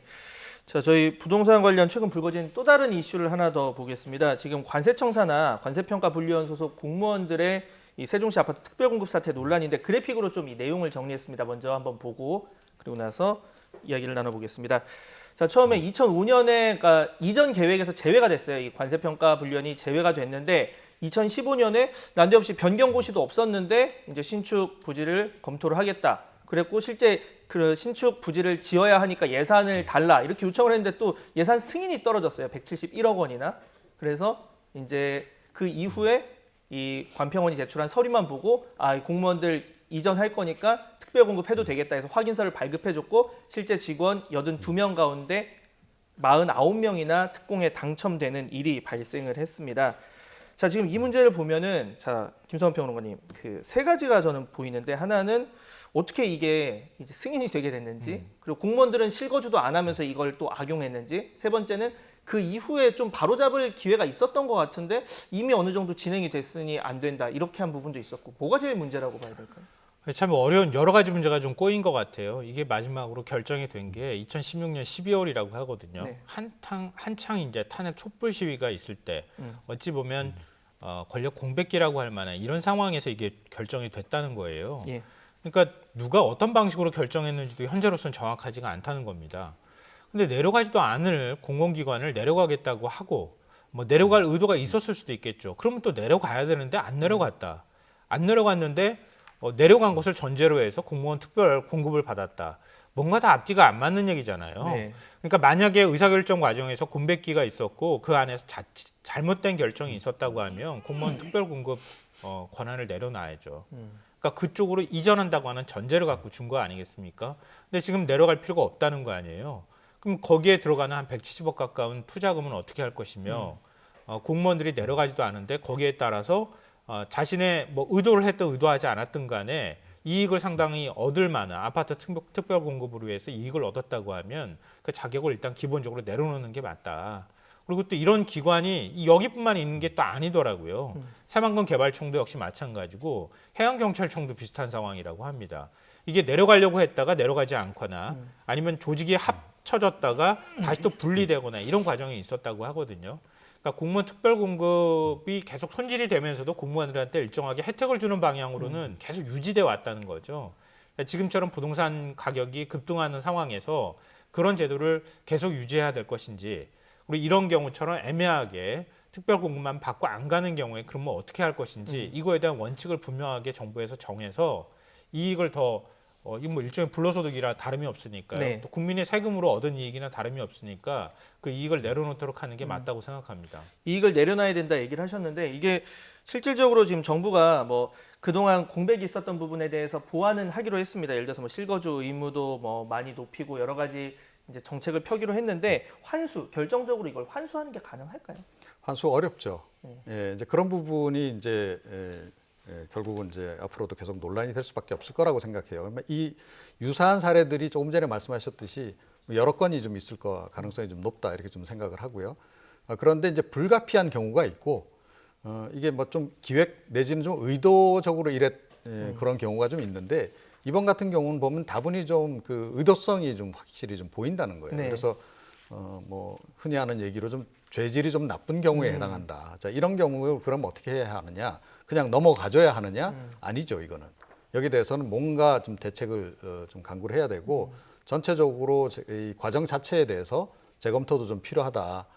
그 과정에서 사실은 뭐 권력 실세의 영향력도 좀 작용했다라는 그 로비설까지 좀 불거지고 있고 네. 이제 그런 그 상황이기 때문에 이 전체적으로 좀 특히 최근에 이게 속도감 있게 진행된 그 배경에 대해서 뭔가 좀 충분한 그런 그 조사 이런 게 좀 필요하지 않을까 이렇게 생각을 합니다. 네. 세종시 아파트 특별 공급은 이제 없애야 된다고 봐요. 저는 왜냐하면 초기에 세종시를 만들 때 그때 정주 여건이 만들어지지 않는 상황에서 공무원들을 어찌 보면 정책적 결정으로 세종시를 내려가도록 한 거 그렇죠. 아니에요. 예. 그러니까 자기의 어떤 삶의 터전을 바꾸라고 얘기했기 때문에 그런 공무원들한테 인센티브를 일단 줘야 할 필요가 있어서 공무원 특별공급 제도가 생겨난 건데 그 시간이 지나고 난 다음에 세종시에 인프라도 많이 생기고 인구도 늘어났고 이제 정주 여건도 어느 정도 만들어졌다고 보이거든요. 근데 그런 세종시에 끊임없이 공무원들한테 특별공급권을 그러니까 일종의 특혜를 주는 건 이건 국민들께서도 이해하기가 좀 어려울 거라고 생각합니다. 그러니까 자꾸 뭐 예를 들면 집을 소유한 사람의 경우에는 특별공급을 못 받게 한다거나 실거주해야 된다거나 이런 조건만 붙여가지고 자꾸 주지 말고 이제는 이제 안 줘도 될 때가 됐다 그렇게 생각합니다. 네. 자, 이제 주제를 좀 바꿔보겠습니다. 최근 이 윤석열 전 총장이 내놓은 5.18 민주화운동 관련 메시지를 놓고 여권에서 여러 가지 말들이 나오고 있는데요. 직접 들어보시죠. 다른 어떤 정치인도 그렇게 말할 수 없지만 더더욱 윤석열 전 검찰총장 그렇게 말씀하시면 안 되고요. 5.18 이후에 그 민주 투사들을 정말 독재 권력 하수인이 돼서 많은 민주 인사들을 투옥하고 감금하고 또 이렇게 구속하고 한 역할들을 당신이 속한 검찰 권력이 했었지 않습니까? 그런 점에 대한 철저한 사과와 반성 성찰이 없는 상황에서 느닷없이 그렇게 하는 점에 대해서는 저는 동의할 수 없어서 윤석열 전 총장의 5.18 정신을 계승하고 추모하겠다라는 메시지 그 자체는 긍정적으로 봐야 되고 반가운 일이라고 생각합니다. 네네. 왜냐하면 이 5.18 정신이라는 게 여야가 없는 거고 진보 보수가 없는 건 민주주의 역사 그 자체거든요. 과거에 어떻게 했냐가 중요한 게 아니라 늦었지만 지금이라도 제대로 계승하고 평가하겠다라는 것은 환영할 일이라고 생각합니다. 네, 말할 자격이 없다 그리고 환영한다 이렇게 두 가지 의견을 들어보셨는데 일단 윤 전 총장 측은 뭐 이에 대한 반응은 내놓지 않았고요. 대신에 뭐 최근에는 뭐 서울대 반도체 공동연구소를 또 찾았다고 합니다. 다양한 분야의 전문가들이랑 뭐 만나서 하는 게 흡사 정말 대권 준비하는 사람들이 해왔던 그동안의 행보랑 굉장히 비슷한 것 같은데 이 부분 어떻게 보십니까? 자꾸 행보를 하고 있는 거죠. 그렇죠. 하고 있음에도 불구하고 아직 전직 검찰총장이라고 자꾸 얘기를 하고 있는 거죠. 본인은. 조만간에 뭐 한 6월, 7월 그 사이에 지금 일단 국민의힘에서 전당대회가 6월 10일 끝나고 네. 지도부가 구성이 되면 아마 야권 단일화 논의나 이런 것들에 속도감이 좀 붙을 가능성이 있어 보이고요. 그럴 때 뭔가 이제 그 등장하는 시기가 있을 거라고 봐요. 아직까지 이제 내년 3월이 대선이기 때문에 시간은 많이 남아 있다 이런 평가가 많기 때문에 이제 그럴 거라고 보는데요. 저는 윤 총장의 뭐 다른 행보에 대해서는 뭐라고 얘기할, 뭐 본인 스스로가 대선 주자로서 뭐 대선에 도전하겠다고 하는 뜻을 갖고 있다고 하면 그 형태가 어떤 형태든 간에 대선 수업을 받든 뭐 하든 간에 본인이 하는 것에 대해서 누가 뭐라고 하겠습니까? 그건 맞는데 5.18에 대해서 메시지 낸 것에 대해서는 저는 동의하기가 어렵습니다. 5.18 정신을 선택적으로 써먹으면 안 된다 이렇게 발언을 했어요. 언론과 인터뷰에서. 근데 그 현 정부가 5.18 정신이 만약에 민주주의, 인권 이런 가치라고 한다면 그걸 다 제대로 달성하지 못했습니다라고 질타는 받을 수 있지만 그걸 선택적으로 써먹은 건 저는 아니라고 생각하거든요. 그렇게 따지면 역으로 윤 전 총장이 자유민주주의하고 법치주의를 얘기하는데 그것도 또한 선택적으로 써먹은 것이 아닌가. 그러니까 자신이 검찰총장이었던 시절에 아니면 검사 시절에 특수통으로 이른바 수사하는 과정에서 그렇게 정의로웠습니까? 그 결과가 정의로운 걸 지금 얘기하고 있는 것이지 지금 문재인 정부에 대해서 자신이 비판하는 것처럼 절차적 정당성, 절차적 정의에 관한 문제가 부족하다고 얘기하면 윤 총장도 저는 결코 자유롭지 못하다고 생각해요. 근데 그런 면에 있어서 본인은 마치 정의로운 사람인 것처럼 얘기하고 상대편은 악용하거나 써먹은 사람처럼 표현하는 것은 일종의 그동안의 민주화를 위해서 열심히 노력해오고 5.18 진상규명을 위해서 계속 특별법을 개정하면서 지금 노력해온 것에 대해서 너무 지나치게 폄훼한 표현이라고 저는 생각합니다. 예, 뭐 그럼에도 불구하고 어떤 정치적인 그 의도가 담긴 그 메시지 발신이었던 것은 분명하다 이렇게 생각을 하고요. 예. 그러니까 지금 최근 들어서 호남 민심이 좀 과거 같지 않습니다. 의외로 지금 이제 문재인 대통령이나 더불어민주당에 대한 지지율이 좀 하락세를 보이고 있는 그런 상황도 좀 벌어지고 있고. 네. 그래서 어떻게 보면 윤 전 총장 입장에서는 그 틈새를 좀 노리고 나선 그런 상황이다. 그러니까 5.18 메시지도 당연히 호남 민심을 자신에게 끌어오기 위한 그런 한 방편으로 지금 이제 낸 것 같고요. 그게 얼마나 효과가 있을지는 모르겠습니다만 어찌됐건 그 윤석열 전 총장에 대해서 호남 민심도 어느 정도는 지금 반응이 좀 나오고 있거든요. 네. 그러니까 과거에 이런 보수 진영의 그 대선 주자들에 대비해서는 그래도 좀 지지율이 조금씩 나오고 있고 한 10%대 이제 그런 거기 때문에 윤 전 총장 입장에서는 여기서 지지율을 끌어올린다면 다른 지역에서의 그 어떤 여론 장악이라든가 그런 부분에서도 훨씬 유리할 것이다 이런 판단을 좀 내리고 있는 것 같아요. 그래서 보니까 크게 투 트랙으로 좀 움직이는 것 같아요. 한쪽에서는 간헐적으로 중요한 계기에 메시지를 내놓는 메시지 정책, 그와 더불어서 한쪽 편에서는 본인이 부족한 부분에 대한 학습을 진행하고 있는, 그러니까 안보나 뭐 경제 좀 잘 모르는 거 아니냐 이런 지적이 좀 있지 않습니까? 그래서 이제 그 관련 전문가들을 계속 만나고 네트워크를 만들어가는 그런 작업을 지금 하고 있는 것으로 일단 그렇게 보입니다. 네. 지금 뭐 말씀하신 것처럼 대권 주자들의 외곽 조직 움직임도 굉장히 활발한 상황입니다. 내일은 윤 전 총장 지지하는 전문가 모임이 출범해서 토론회를 연다고 하고, 또 이재명 지사를 지원하는 현역 국회의원 모임 이 성공 포럼이 오늘 공식 출범을 했습니다. 이 현역 의원 30여 명이 참석했다는 얘기도 들리는데요. 이 자리에서 이 기자들과 윤 전 총장 관련 질의응답이 있었습니다. 이 윤 전 총장을 이 지사가 아주 꼬집었다고 하는데 한번 들어보시죠. 지금 요즘은 포장지밖에 못 봐서 제가 뭐 내용이 뭔지 전혀 모르겠어요. 누군가가 살짝 보여지는 부분적인 포장지밖에 제가 접하지 못했기 때문에 판단하기가 정말로 어렵습니다. 가능하면 좀 빨리 정치를 하실 것으로 생각이 되는데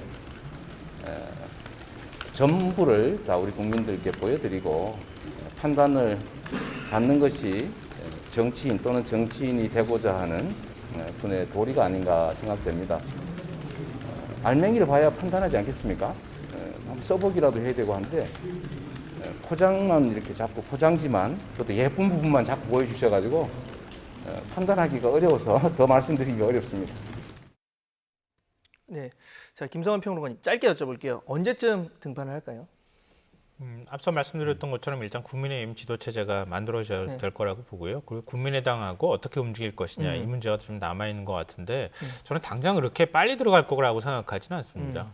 그러니까 김종인 전 비대위원장이 계속 지금 제3지대에서 뭔가 김동연 전 부총리부터 시작해서 새롭게 제3지대의 어떤 존재감을 키워가는 작업을 하고 있거든요. 김 전 위원장은 아마 양당 체제 구도 내에서 새로운 정당이 필요하다고 하는 확고한 신념이 있는 것 같아요. 네. 그렇다고 하면 윤 전 총장이 그 안에 포함되는 군이라고 본다면 계속 제3지대의 그 볼륨을 키워가는 작업을 할 것이다. 그러면 보수와도 거리를 두고 진보와도 거리를 두는 새로운 중도의 어떤 형태에서의 어떤 제3지대, 중도 세력으로서의 제3지대의 모습들이 나타날 가능성이 있고, 그래서 민주당이나 국민의힘 모두 다 나중에 가서는 만약에 윤 전 총장이 지지율이 많이 나온다고 하면 서로 간에 큰 충격을 받게 되거나 아니면 일부 사람들이 다시 헤쳐모여야 할 가능성도 저는 있다고 봅니다. 그러니까 그럴 정도의 어떤 시기가 필요하기 때문에, 세력으로서의 존재감이 필요하기 때문에 조금 더 기다려야지 확연하게 대권 행보를 할 가능성이 좀 있다고 봅니다. 네. 자, 마지막 주제 보겠습니다. 이 국민의힘 당권 대진표가 사실상 완성이 됐는데요. 오늘 오전 나경원 전 의원이 출마 선언을 했고, 오후에는 이준석 전 최고위원 역시 공식 출마 선언을 한다고 합니다. 관련 녹취 들어보시죠. 모든 야권의 후보의 역량을 하나로 통합해내야만 합니다. 이 모든 숙제들, 저는 무척 어려운 고차원의 방정식이라고 생각합니다. 그 책무, 단순한 경륜과 또 단순한 패기만으로는 해결하지 못할 것입니다. 경륜과 패기를 넘어선 지혜, 정치력, 결단력이 필요한 그러한 리더십이 요구됩니다. 저 나경원, 그래서 감히 이 자리에 섰습니다. 쇄신과 통합을 통한 대선 승리의 필요 충분 조건을 갖추어서 정권 교체의 꿈을 이루도록 하겠습니다. 영남표를 싹 긁어 모으고 네. 거기다 수도권과 충청에서 반절 싸움만 하면은 우리가 대선을 아슬아슬하게 이길 수 있다라는 관성에 젖어 있는 당이거든요. 아하. 그래서 그 구도를 또다시 이제 나이 드신 분들이 짜올까봐 저는 지역 구도보다는 세대 구도가 월등하다고 봅니다. 저는 김종인 위원장이 지금 대선 후보의 지평을 넓히기 위해 가지고 이런 여러 인물에 대한 관심을 불러일으키는 거는 굉장히 긍정적이다. 네, 이 지역과 세대 그리고 과거와 미래 뭐 다양한 현안이 이제 얽혀 있는 이번 당권 선거인데 자 어쨌든 부정적인 당내 의견이 있었음에도 불구하고 출마를 공식화했습니다. 나 전 의원의 출마 어떻게 보십니까? 예, 그러니까 뭐 본인은 예전부터 이제 뜻이 있었겠죠. 이제 그랬기 때문에 이제 출마를 하는 거고 네. 또 이번이 본인에게는 정치적으로 굉장히 기회가 될 거다라는 생각도 나름 하고 있을 겁니다. 그러니까 전체적인 어떤 환경이라든가 이런 것은 차기 대선에서 좀 국민의힘이 이길 가능성이 그래도 조금 높아진 상황이고 이제 그런 상태에서 본인이 당 대표로서 뭔가 역할을 할 수 있다면 그렇다 그러면 존재감이 확 커지는 거죠. 그럼 본인이 궁극적으로 생각하는 뭐 차차기 대권이라든가 그런 쪽도 이제 긍정적일 수 있기 때문에 아마 그런 포석하에 이제 나오는 것으로 일단 이렇게 이제 보이고요. 그런데 최근에 사실은 뭐 오세훈 서울시장하고의 경선 과정에서 이제 패배를 한 그런 전력도 있고 그래서 과연 결과가 어떻게 나올지 이거 이제 관심이 좀 집중되고 있는데 오세훈 시장하고의 그 단일화 그러니까 경선 당내 경선 때하고는 이번에 경선 룰이 다르다라는 거죠. 예, 그때는 100% 여론조사를 했어요. 자 그런데 이번에는 아니다라는 거예요. 여론조사 30%만 반영이 되는 겁니다. 당원 의지가 더 많이 반영이 되는데 2019년에 자유한국당 그때 당대표 선거 때도 경선 때도 황교안 그 전 대표가 이겼는데 그때 오세훈 시장이 그 도전자였어요. 네. 자 그런데 오세훈 그 당시 그 이제 후보자가 여론조사에서는 압도적으로 이겼는데도 국민 대상으로 한 졌단 말이에요. 그러니까 그 경선 룰이 지금 변화가 없어요 이번 같은 경우에. 그래서 역시 그 당내에서는 여전히 좀 뭐 친박계라든가 이런 쪽에 영향이 강하기 때문에 좀 기회가 있을 수도 있다. 아마 본인도 그걸 계산하에 지금 이번에 출마를 하는 것으로 이렇게 일단 그렇게 보입니다. 네, 일단 선거 룰을 바탕으로 해서 예측을 해주셨고, 자 컷오프는 5대5인데 이제 실제 본 선거에서는 7대3입니다. 이제 당원이 7이죠. 당원이 7인데 뭐 지금 세대 교체론도 있고 여러 가지 얘기가 있어요. 그래서 국민의힘 뭐 당 대표 선거를 보면서 많은 사람들이 변할까 이런 기대도 하고 의구심도 있고 이런 상황인데 좀 어떻게 전망하십니까? 방금 전에 말씀하셨던 것처럼 당심과 민심을 일치시키는 게 이제 중요하다는 거잖아요. 근데 민심은 국민의힘이 더 많이 변하기를 바라는 이런 마음들이 지금 초선 의원 중에서 당대표 출마 선언을 한 이런 정치인들한테 좀 기대감이 모아지는 것 같아요. 근데 당심은 좀 다르다고 하는 거죠. 뭐 이전에도 달랐고요. 지금도 좀 다를 가능성이 있어 보입니다. 영남권을 중심으로 한 당원들이 상당수가 있기 때문에 전체적으로는 70%의 그 당원들의 의사가 반영될 수밖에 없는 구조잖아요. 그러니까 뭐 우리가 남이냐 이런 식의 표현들이 등장하기 시작하고 영남권 당원들이 그래도 우리를 주축으로 한 그런 국민의 힘이 되어야 한다라고 하는 인식이 좀 더 강하게 나타나면 지금 당심하고 민심하고 괴리될 가능성도 뭐 배제하기는 어려워 보이거든요. 근데 그러면 국민의힘이 변화하지 않았다고 하는 인식이 생겨날 가능성이 있어서 국민의힘 안에서도 굉장히 좀 고민스러운 부분일 거라고 생각합니다. 뭐 앞으로 어떻게 선거 캠페인을 할지 모르겠지만 나경원 전 의원이라든가 아니면 뭐 주호영 의원도 역시 마찬가지겠지만 그런 것을 어떻게 극복할 수 있는 정책적 대안들을 자꾸 내놓고 전반적으로 전당대회 분위기를 만들어가느냐 여기에 따라서 결과적으로 그런 평가가 안 나올 수도 있겠다. 그러니까 그런 캠페인을 어떻게 할 것이냐 굉장히 중요하지 않을까 생각합니다. 네. 자, 두 분 말씀 오늘 여기까지 듣겠습니다. 오늘의 정치권 소식 이종훈, 김성관 두 분 시사평론가와 함께했습니다. 두 분 수고하셨습니다.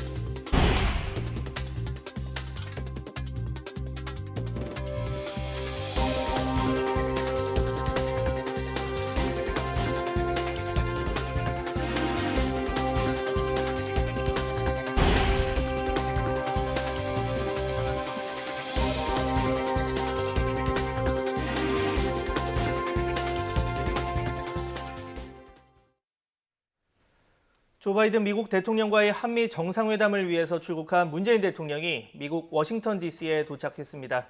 문 대통령은 현지 시각으로 19일 오후, 우리 시각으로는 오늘 새벽 3시 10분쯤 워싱턴에 도착해서 현지 3박 4일 동안의 방미 일정에 들어갔습니다. 미국 도착 이튿날인 현지 시각 20일, 알링턴 국립묘지를 찾아 헌화하는 것으로 공식 일정을 시작하며 오후에는 미 의회를 방문해 펠로시 하원 의장 등 하원 지도부와 간담회를 엽니다. 21일 오전 백악관에서 해리스 부통령을 먼저 접견하고 현지 시각 오후, 우리 시간으로는 22일 새벽에 바이든 미국 대통령과 한미 정상회담을 엽니다. 회담 뒤 두 정상은 공동 기자회견을 열어 회담 성과 등을 설명한다는 계획입니다. 국내 코로나19 신규 환자가 이틀째 600명대를 기록했습니다. 중앙방역대책본부는 오늘 0시 기준으로 국내 확진자가 646명 늘어서 누적 13만 4,117명이라고 밝혔습니다. 지역 발생은 616명으로 수도권에서만 434명이 확진됐습니다. 비수도권 지역에서는 경북이 33명, 울산 25명, 충남 19명 등입니다. 숨진 사람은 4명이 늘어서 국내 누적 사망자는 1,916명에 달합니다.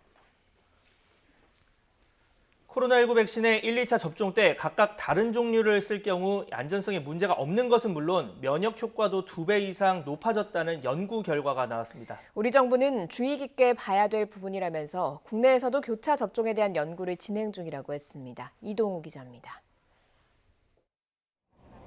스페인 국영 카를로스 3세 보건연구소는 1, 2차 접종 백신을 다른 것을 쓰는 이른바 교차 접종 시험을 했습니다. 아스트라제네카 백신으로 1차 접종을 한 670명 중 450명에게는 8에서 12주 뒤 화이자 백신을 2차 접종하고 나머지 지원자는 아무런 백신도 접종하지 않고 두 집단을 비교했습니다. 그 결과 일주일 뒤 아스트라제네카 백신으로 1차 접종만 한 집단에 비해 교차 접종한 집단에서는 면역 반응이 120배 증가했습니다. 특히 코로나19 바이러스를 무력화하는 중화항체는 화이자 백신 2차 접종 뒤에 7배로 증가했습니다. 통상 아스트라제네카만으로 1, 2차 접종하면 중화항체가 3배 정도 증가하니까 교차 접종을 하는 경우 효과가 2배 이상 높은 셈입니다. 아스트라제네카와 화이자 백신을 교차 접종했을 때 부작용을 보고한 사례는 1.7%에 불과했습니다. 주로 두통이나 근육통 등 경미한 증상이었다고 연구진은 설명했습니다. 우리 보건당국은 교차 접종은 원래 백신의 일반적인 과학적인 특성을 고려하면 검증되지 않은 방법론이라면서도 연구 결과는 주목할 만하다고 평가했습니다. 아스트라제네카를 1차 접종 받고 화이자를 2차 접종 받았을 때의 결과에 대해서 데이터를 분석 발표한 것이라서 우리나라도 상당히 주의 깊게 봐야 될 부분이라고 보고 있는 중입니다. 코로나19 백신의 개발 기간이 이례적으로 짧았고 과학적 검증들이 예방접종과 함께 이루어지고 있기 때문에 새롭게 알게 되는 사실과 연구 결과가 계속 나온다고 설명했습니다. 보건당국은 이와 관련해 우리 국립보건연구원도 교차 접종에 대한 연구를 진행 중이라고 밝혔습니다. YTN 이동우입니다. 코로나19 백신 접종을 완료했다고 하더라도 1년 안에 추가로 접종이 필요할 수도 있다는 관측이 나왔습니다. 미국의 전염병 최고 권위자가 코로나19 백신 효과가 홍역처럼 평생 지속하지 않기 때문에 부스터샷, 즉 추가 접종이 필요할 것 같다고 했습니다. 최문석 기자입니다. 앤서니 파우치 미국 국립 알레르기 전염병 연구소장은 백신의 면역 효과를 강화하고 효력을 연장하기 위해 추가로 맞는 접종, 이른바 부스트샷이 1년 이내에 필요할 것으로 본다고 밝혔습니다. 백신 효력이 최소한 6개월 이상, 어쩌면 더 길게 지속될 것으로 안다면서도 첫 접종을 한 뒤 1년쯤 이내에는 부스트샷이 거의 확실히 필요할 것으로 생각한다고 말했습니다. 홍역과는 달리 코로나 바이러스에 대한 보호 효과의 지속성이 평생 가지 않기 때문이라는 점을 근거로 들었습니다. 미국의 보건당국자가 코로나19 백신 부스터샷의 필요성이 높다고 언급한 것은 이번이 처음입니다. 한편 코로나19 백신 접종이 늘면서 미국에서 신규 확진자가 거의 1년 만에 최저 수준으로 내려왔습니다. CNN 방송은 현지 시간 19일 미 존스홉킨스 대학의 통계를 분석한 결과 전일 기준 일주일 평균 하루 신규 확진자가 3만 1,200여 명으로 집계됐다고 보도했습니다.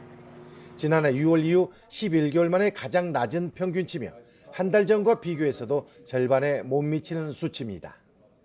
코로나19 사망자도 최근 일주일간 하루 평균 614명이 숨져 석 달 전의 평균치 1988명에서 3분의 1 이하로 내려왔습니다. CNN은 코로나19 백신이 미국이 벌이는 코로나19와 전투에서 엄청난 우군임이 입증됐다며 지금까지 18살 이상 미국 성인의 60.2%인 1억 5,535만 명이 백신을 1회 이상 맞았다고 전했습니다. YTN 최문석입니다. 더불어민주당 대권주자인 이재명 경기지사가 야권의 유력 주자로 거론되는 윤석열 전 검찰총장에 대해 자맹을 끝내고 국민에게 판단을 받아야 한다고 주장했습니다. 이 지사는 오늘 오전 자신의 싱크탱크인 성공포럼 창립식에서 기자들과 만나 현재 윤 전 총장은 포장지밖에 보지 못해 내용물을 알지 못한다고 말했습니다.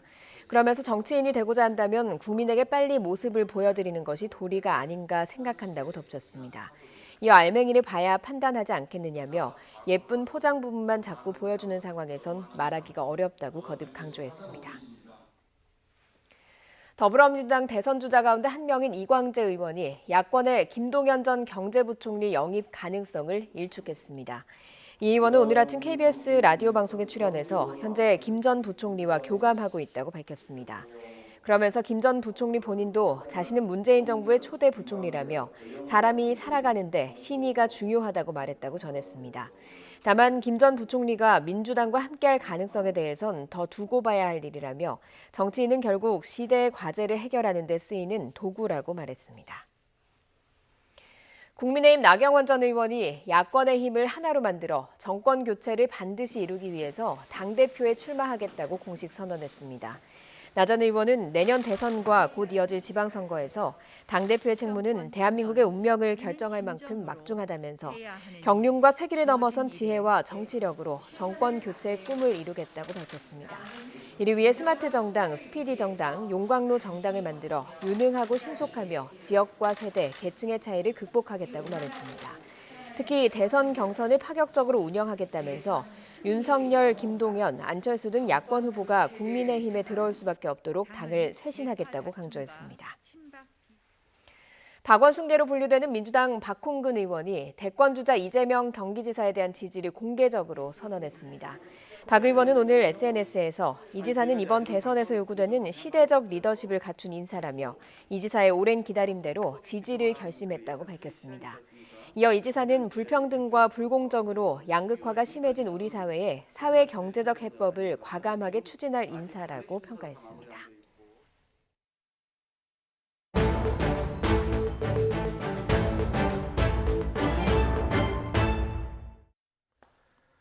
국방부의 대책 마련에도 군부대 부실급식 문제가 계속 제기되고 있습니다. 이런 가운데 해군에서는 병사들이 외부에서 반입한 술을 마시다가 발각되자 간부와 몸싸움을 하는 사건까지 벌어졌는데요. 국방부는 오늘 오후 주요 지휘관 회의를 13일 만에 다시 열어서 대책을 논의합니다. 국방부 취재기자 연결해서 상황 알아보겠습니다. 김문경 기자. 네, 국방부입니다. 네, 먼저 이 추가로 또 폭로된 부실급식 문제부터 살펴보겠습니다. 이번에 어떤 내용입니까? 네, 이번에도 휴가 복귀 후에 격리 중이던 중부지역 공군 부대에서 근무하는 병사가 제보를 해왔는데요. 이 병사가 올린 사진을 보면 브로콜리와 깍두기, 감자 반쪽이 급식으로 제공된 걸로 나옵니다. 이 병사는 병사들이 사실상 체념하는 분위기였는데 부실급식은 장성급 지휘관이 부대를 방문한 뒤 개선됐다고 주장했습니다. 또 육군 11사단 이하부대 소속이라고 밝힌 병사는 점심으로 멀건국과 삼치조림, 방울토마토가 전부였고 김치는 쉰내가 나서 받지 않았다며 못 먹어서 서러본 적이 있느냐는 하소연도 올렸습니다. 부대 측은 곧바로 사과한 뒤 실태 조사에 나섰는데요. 하지만 군 당국은 두 곳 모두 익명으로 게시글이 올라와 해당 식단을 찾기도 쉽지 않은 것으로 알려졌습니다. 네, 이런 가운데 병사들의 기강회의 사건도 있었습니다. 이 영내에서 몰래 술을 마시다가 간부와 몸싸움까지 벌였다고요? 그렇습니다. 이번에는 해군에서 발생했는데요. 전남 목포 지역 해군 부대에 근무하는 병사 3명이 지난 18일 새벽 영내 생활관에서 술을 마시다 순찰 중이던 군 간부에게 발각됐습니다. 현장에는 4명 있었지만 1명은 술을 마시지는 않았는데요. 이들이 마신 술은 A 병사의 가족이 택배로 보낸 것으로 알려졌습니다. 간부에 적발되자 이들 가운데 한 명이 달아나려 했고 간부가 이를 제지하자 몸싸움을 벌였다는 게 군 당국의 설명입니다. 해군 측은 현재 소속 부대 군사경찰이 해당 병사들을 조사 중이라며 법과 규정에 따라 엄정하게 처벌할 방침이라고 말했습니다. 네, 이렇게 연일 문제가 제기되고 있는 상황인데 국방부가 다시 주요 지휘관 회의를 연다고요? 네, 그렇습니다. 오늘 주요 지휘관 회의를 열어서 부실급식 문제 등을 다시 논의합니다. 지난 7일에 이어 13일 만에 다시 여는 건 그만큼 이번 문제가 엄중하다는 인식에 따른 것으로 보이는데요. 하지만 최근 종합대책을 내놓은 상황이라 당장 별도의 대책을 또 내놓기는 어려워 보입니다. 이 때문에 급식 현장에서 기준에 맞는 메뉴가 제공되는지만 검수하고 있는 정도입니다. 군 안팎에서는 코로나19가 끝날 때까지만이라도 격리장병에게는 민간 도시락을 제공하는 게 어떠냐는 의견도 제시되고 있고 더 나아가 부대 급식 전체를 민간에 맡기자는 주장도 나오고 있는 것으로 알려졌습니다. 네, 이런 상황에서 병사들에게 지급되는 불량 피복 문제도 지적됐다고요? 네네. 최근 2년 동안 장병들에게 지급된 운동복과 베레모 등 피복류 수십만 개가 기준에 못 미치는 제품으로 드러났습니다. 여름 운동복 바지의 경우 땀 흡수 속도 평가에서 품질 기준인 2초 이하에 한참 못 미치는 19초로 평가됐습니다. 또 병사용 일부 베레모는 발수도가 기준 규격에 미달하는 것으로 확인됐습니다. 이번에 확인된 불량품만 81만 벌이고 액수로는 182억 원어치에 달하는데요. 공인기관 인증을 받을 때에는 제대로 된 제품을 쓴 뒤 대량 납품 과정에서 부실 제품을 납품해 이 같은 문제가 불거진 것으로 분석됐습니다. 방위사업청은 현재 업체 한 곳을 수사 의뢰했고 나머지 업체도 필요할 경우 법적 조치를 할 예정이라고 밝혔습니다. 지금까지 국방부에서 YTN 김문경입니다. 홍남기 부총리 겸 기획재정부 장관이 기존 부동산 정책의 큰 골격과 기조는 지키면서 변화가 필요한 부분은 다음 달까지 결론을 내야 한다고 밝혔습니다. 홍 부총리는 오늘 22번째 부동산 시장 점검 관계장관 회의에서 시장의 불확실성을 걷어내기 위해서 부동산 정책의 큰 골격은 견제하되 변화가 필요한 부분은 다음 달까지 모두 발표할 수 있도록 해야 한다고 말했습니다. 또 최근의 부동산 시장 불안에 대해 4월 보궐선거 이후 수급 불확실성이 확대한 것이 주요 원인이라며 시장 안정을 위해 이번 달 안에 이사 공급 대책 관련법 개정이 절대적으로 필요하다고 강조했습니다. 홍 부총리는 또 금융감독원의 현장 조사 결과 LH 직원과 공무원, 이들의 친인척 등 25명과 또 다른 40명의 농지법 위반 정황 등을 확인하고 합동특별수사본부에 수사를 의뢰했다고 말했습니다. 홍 부총리는 이어 LH 혁신 방안을 언급하면서 LH 임직원의 퇴직 후 취업 제한 대상 확대 방안을 추가로 검토하는 등 오늘까지 정보안을 확정하고 앞으로 당정 협의를 이어갈 계획이라고 덧붙였습니다. 올해 전국 17개 시도 가운데 아파트값 상승률이 가장 높은 경기 인천에서 외지인과 30대 이하 젊은 층의 매수가 두드러진 것으로 나타났습니다. 한국부동산원 집계를 보면 올해 1분기 전국 아파트 외지인 매입 비중은 27.3%로 2006년 관련 통계 작성 이후 가장 높은 것으로 나타났습니다. 경기 인천 주요 지역은 훨씬 더 높은 비율을 보였는데 하남시가 50%에 육박했고 광명과 구리, 김포, 인천시 부평구 등도 45%를 넘었습니다. 또 올해 1분기 30대 이하 아파트 매수 비중은 전국 평균이 31.4%였는데 광명과 안양, 동안구는 절반을 넘었습니다. 부동산 업계 관계자는 서울에서 높은 가격에 불안하게 전세를 사느니 경기 인천에 내 집 마련을 하겠다는 수요가 크다고 진단했습니다. 산업 현장에서 두루 쓰이는 철강 가격이 치솟으면서 조선과 건설 등 제조업계에 비상이 걸렸습니다. 반면 철강업계는 서서히 코로나19 불황에서 벗어나고 있어 산업별로 희비가 엇갈리고 있습니다. 조용성 기자입니다. 이달 초 올라온 청와대 국민청원입니다. 철강 가격이 크게 올라 제조업 분야 일을 계속할지 고민된다고 호소합니다. 실제로 철강 가격은 수요가 크게 늘면서 급등했습니다. 지난해 4월 1톤당 24만 원이던 고철과 생철 가격은 1년 만에 80% 넘게 올랐습니다. 경기 회복세 속에 세계 철강 수요가 늘었지만 주요 생산국인 중국이 환경정책 강화로 공급을 늘리지 않는 게 주된 요인으로 꼽힙니다. 게다가 중국이 철광석 60%를 수입하는 호주와 갈등을 겪으면서 사재기 심리까지 가세한 것으로 분석됩니다. 조선업계는 지난 1분기에 컨테이너선과 LPG선의 전 세계 주문량 가운데 절반 넘게 확보했지만 치솟은 철강 가격을 선박값에 바로 반영할 수 없어 울상입니다. 건설업계는 철근 풍기 현상을 겪으며 비상이 걸렸고 한 대에 철강 1톤이 들어가는 완성차 업계도 가격 동향에 촉각을 곤두세우고 있습니다. 특히 철강이 대기업 위주로 우선 공급돼 중소 제조업체의 어려움은 더 큽니다. 반면 철강업계는 가격 상승을 불황탈출의 계기로 삼고 있습니다. 포스코와 현대제철의 매출액은 코로나 영향이 본격화되기 전인 지난해 1분기보다 각각 10.5%, 5.6% 늘었습니다. 철강 산업에 있어서는 그런 것들이 굉장히 중요한 긍정적인 영향을 미칠 수 있다라고 보고 있는데요. 그 반면에 최종 제품 가격에서 큰 비중을 차지하고 있는 조선 산업, 철강 가격 상승에 따른 약간의 부정적인 영향이 있을 것이라고 생각이 됩니다.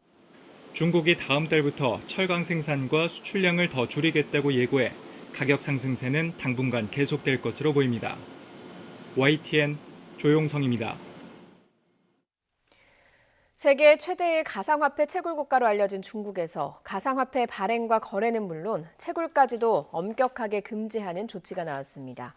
중국 간변 매체인 글로벌타임스 신문은 네이멍구 자치구 정부가 지난 18일부터 숨어있는 가상화폐 채굴 시설에 대한 주민 신고망을 만들어서 운영하기 시작했다고 보도했습니다. 아울러 신고 대상에는 데이터 센터로 위장해 세금이나 토지 또는 전기료 감면 혜택을 받는 사례는 물론 채굴 활동을 유치하는 땅 주인도 포함돼 있다고 전했습니다. 중국은 가상화폐 비트코인의 전 세계 채굴량 가운데 65%를 차지하는 것으로 알려져 있으며 상대적으로 전기료가 싸고 기온이 낮은 신장과 네이멍구 지역이 주요 채굴 지역입니다. 서울 강동경찰서는 술을 마시고 운전하다 다른 차량을 잇따라 들이받은 혐의로 40대 남성 A씨를 입건했습니다. A씨는 어젯밤 11시 반쯤 서울 천호동 도로에서 음주 상태로 승용차를 몰다 갓길에 정차 중이던 승용차를 들이받는 사고를 냈습니다. 이후에 A씨 차량은 반대편 차선으로 넘어가서 주차된 다른 차량까지 들이받은 뒤 전복됐습니다. 이 사고로 A씨뿐 아니라 정차 중이던 차에 타고 있던 50대 여성이 다쳐서 병원 치료를 받았고 차량 4대가 파손됐습니다. 사고 당시 A씨의 혈중 알코올 농도는 면허 취소 수준으로 파악됐습니다. 서울시는 전동 킥보드 등 개인형 이동장치가 주정차 규정을 위반한 경우 견인료를 부과할 수 있도록 한 조례를 비롯해서 모두 65건의 조례를 공포한다고 밝혔습니다. 이 가운데 정차, 주차 위반 차량 견인 등에 관한 조례는 견인 비용 산정 기준에 개인용 이동장치를 새로 포함한 것으로 견인 요금 4만 원이 부과됩니다. 서울시는 최근 이용이 급증한 전동 킥보드 등의 불법 주차, 무단 방치에 따른 문제를 해결하기 위해서 규정 위반 시 즉시 견인 조치하는 방안을 검토하고 있습니다. 가습기 살균제 제조사와 판매사 측에 무죄를 선고한 1심 재판부가 이 제품 위해성을 제대로 판단하지 않았다는 비판이 나왔습니다.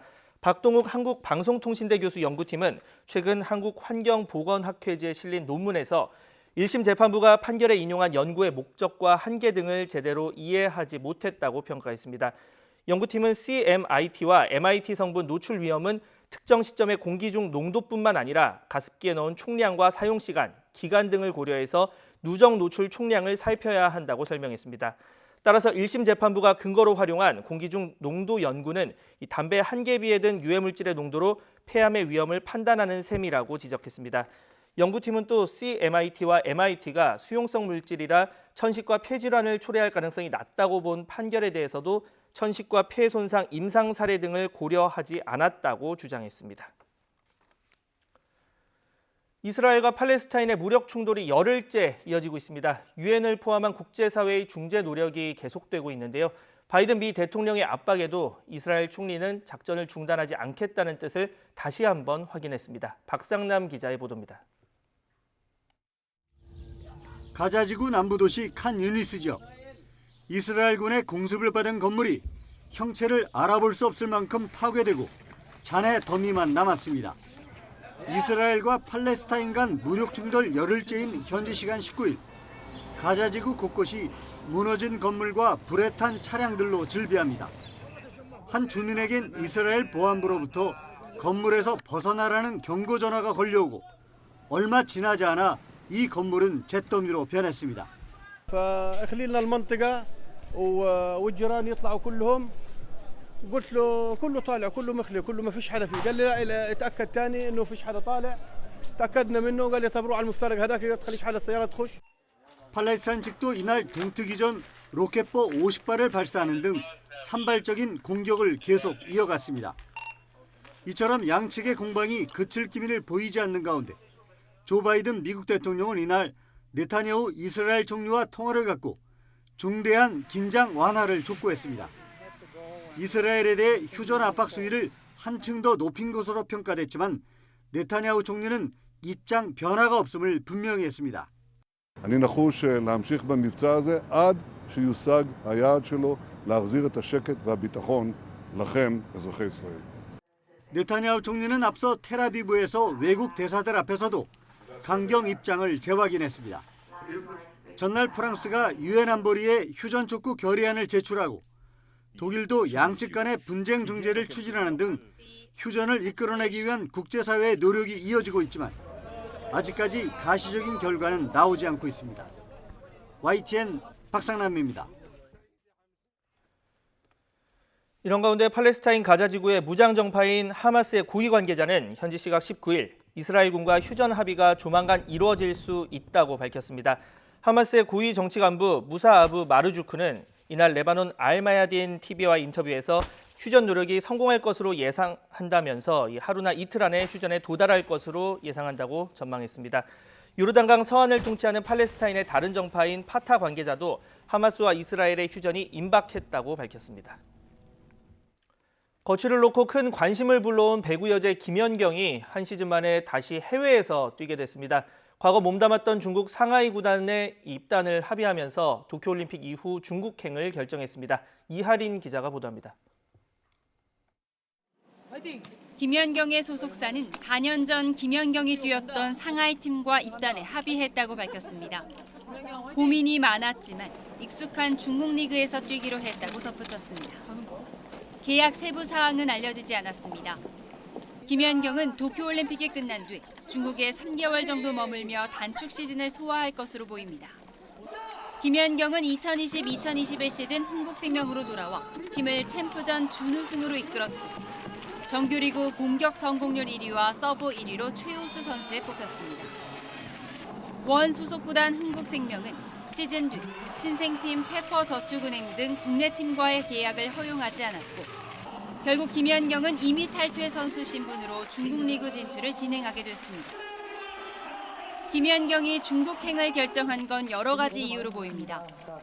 코로나 여파로 경기 수가 적은 중국에서 경기와 휴식을 병행할 수 있고 대우 역시 흥국에서 받았던 3억 5천만 원을 훨씬 뛰어넘기 때문입니다. 도쿄올림픽 출전을 위해 대표팀에 합류한 김연경은 내일 발리볼 네이션스 리그 출전을 위해 이탈리아로 떠납니다. 그 올림픽에 대한 좀 어수선한 그런 부분들이 있어서 좀 걱정되는 부분이 있지만 저희는 그걸 좀 신경 쓰지 않고 최대한 잘 준비할 수 있도록 열심히 하겠습니다. YTN 이하린입니다. 코로나19 방역 조치에 협조해온 소상공인과 자영업자의 손실을 국가가 보상해주는 법안이 넉 달째 제자리 걸음을 하고 있습니다. 언제부터 소급해서 보상을 해줄지가 가장 큰 쟁점인데요. 천문학적 보상금이 들어갈 사안이라 접점을 찾기가 쉽지 않은 상황입니다. 권남기 기자가 보도합니다. 클럽, 노래 연습장, 뷔페, PC방 등 12종의 고위험 시설과 실내 국공립시설의 운영도 중단합니다. 지난해 소상공인 매출은 정부의 방역 조치에 따라 춤을 춥니다. 강화된 방역 조치 이후 뚝, 추석 전 경계령에 뚝, 이후 집합 제한 명령이 이어지자 완전히 떨어집니다. 이 기간 방역은 성공했다는 평가가 나오지만 공짜는 아니었던 셈입니다. 소상공인과 자영업자의 손실을 보상해야 한다는 주장이 계속됐고 대통령이 호응했습니다. 정부의 방역 조치에 따라 영업이 금지되거나 제한되는 소상공인, 자영업자에 대해 재정이 감당할 수 있는 일정 범위에서 하지만 손실보상법 제정은 넉 달째 제자리 걸음입니다. 법 적용 시기, 특히 소급 적용 때문입니다. 그동안 소급에 반대하는 정부는 보상 범위가 정해지지 않아 추계가 안 된다. 소급 주장 의원들은 얼마 드는지도 모르면서 왜 반대냐며 말씨름을 이어왔습니다. 민주당 민병덕 의원 법안을 보면 지난해 2단계 이상 거리두기 기간의 보상 금액은 100조 원 정도.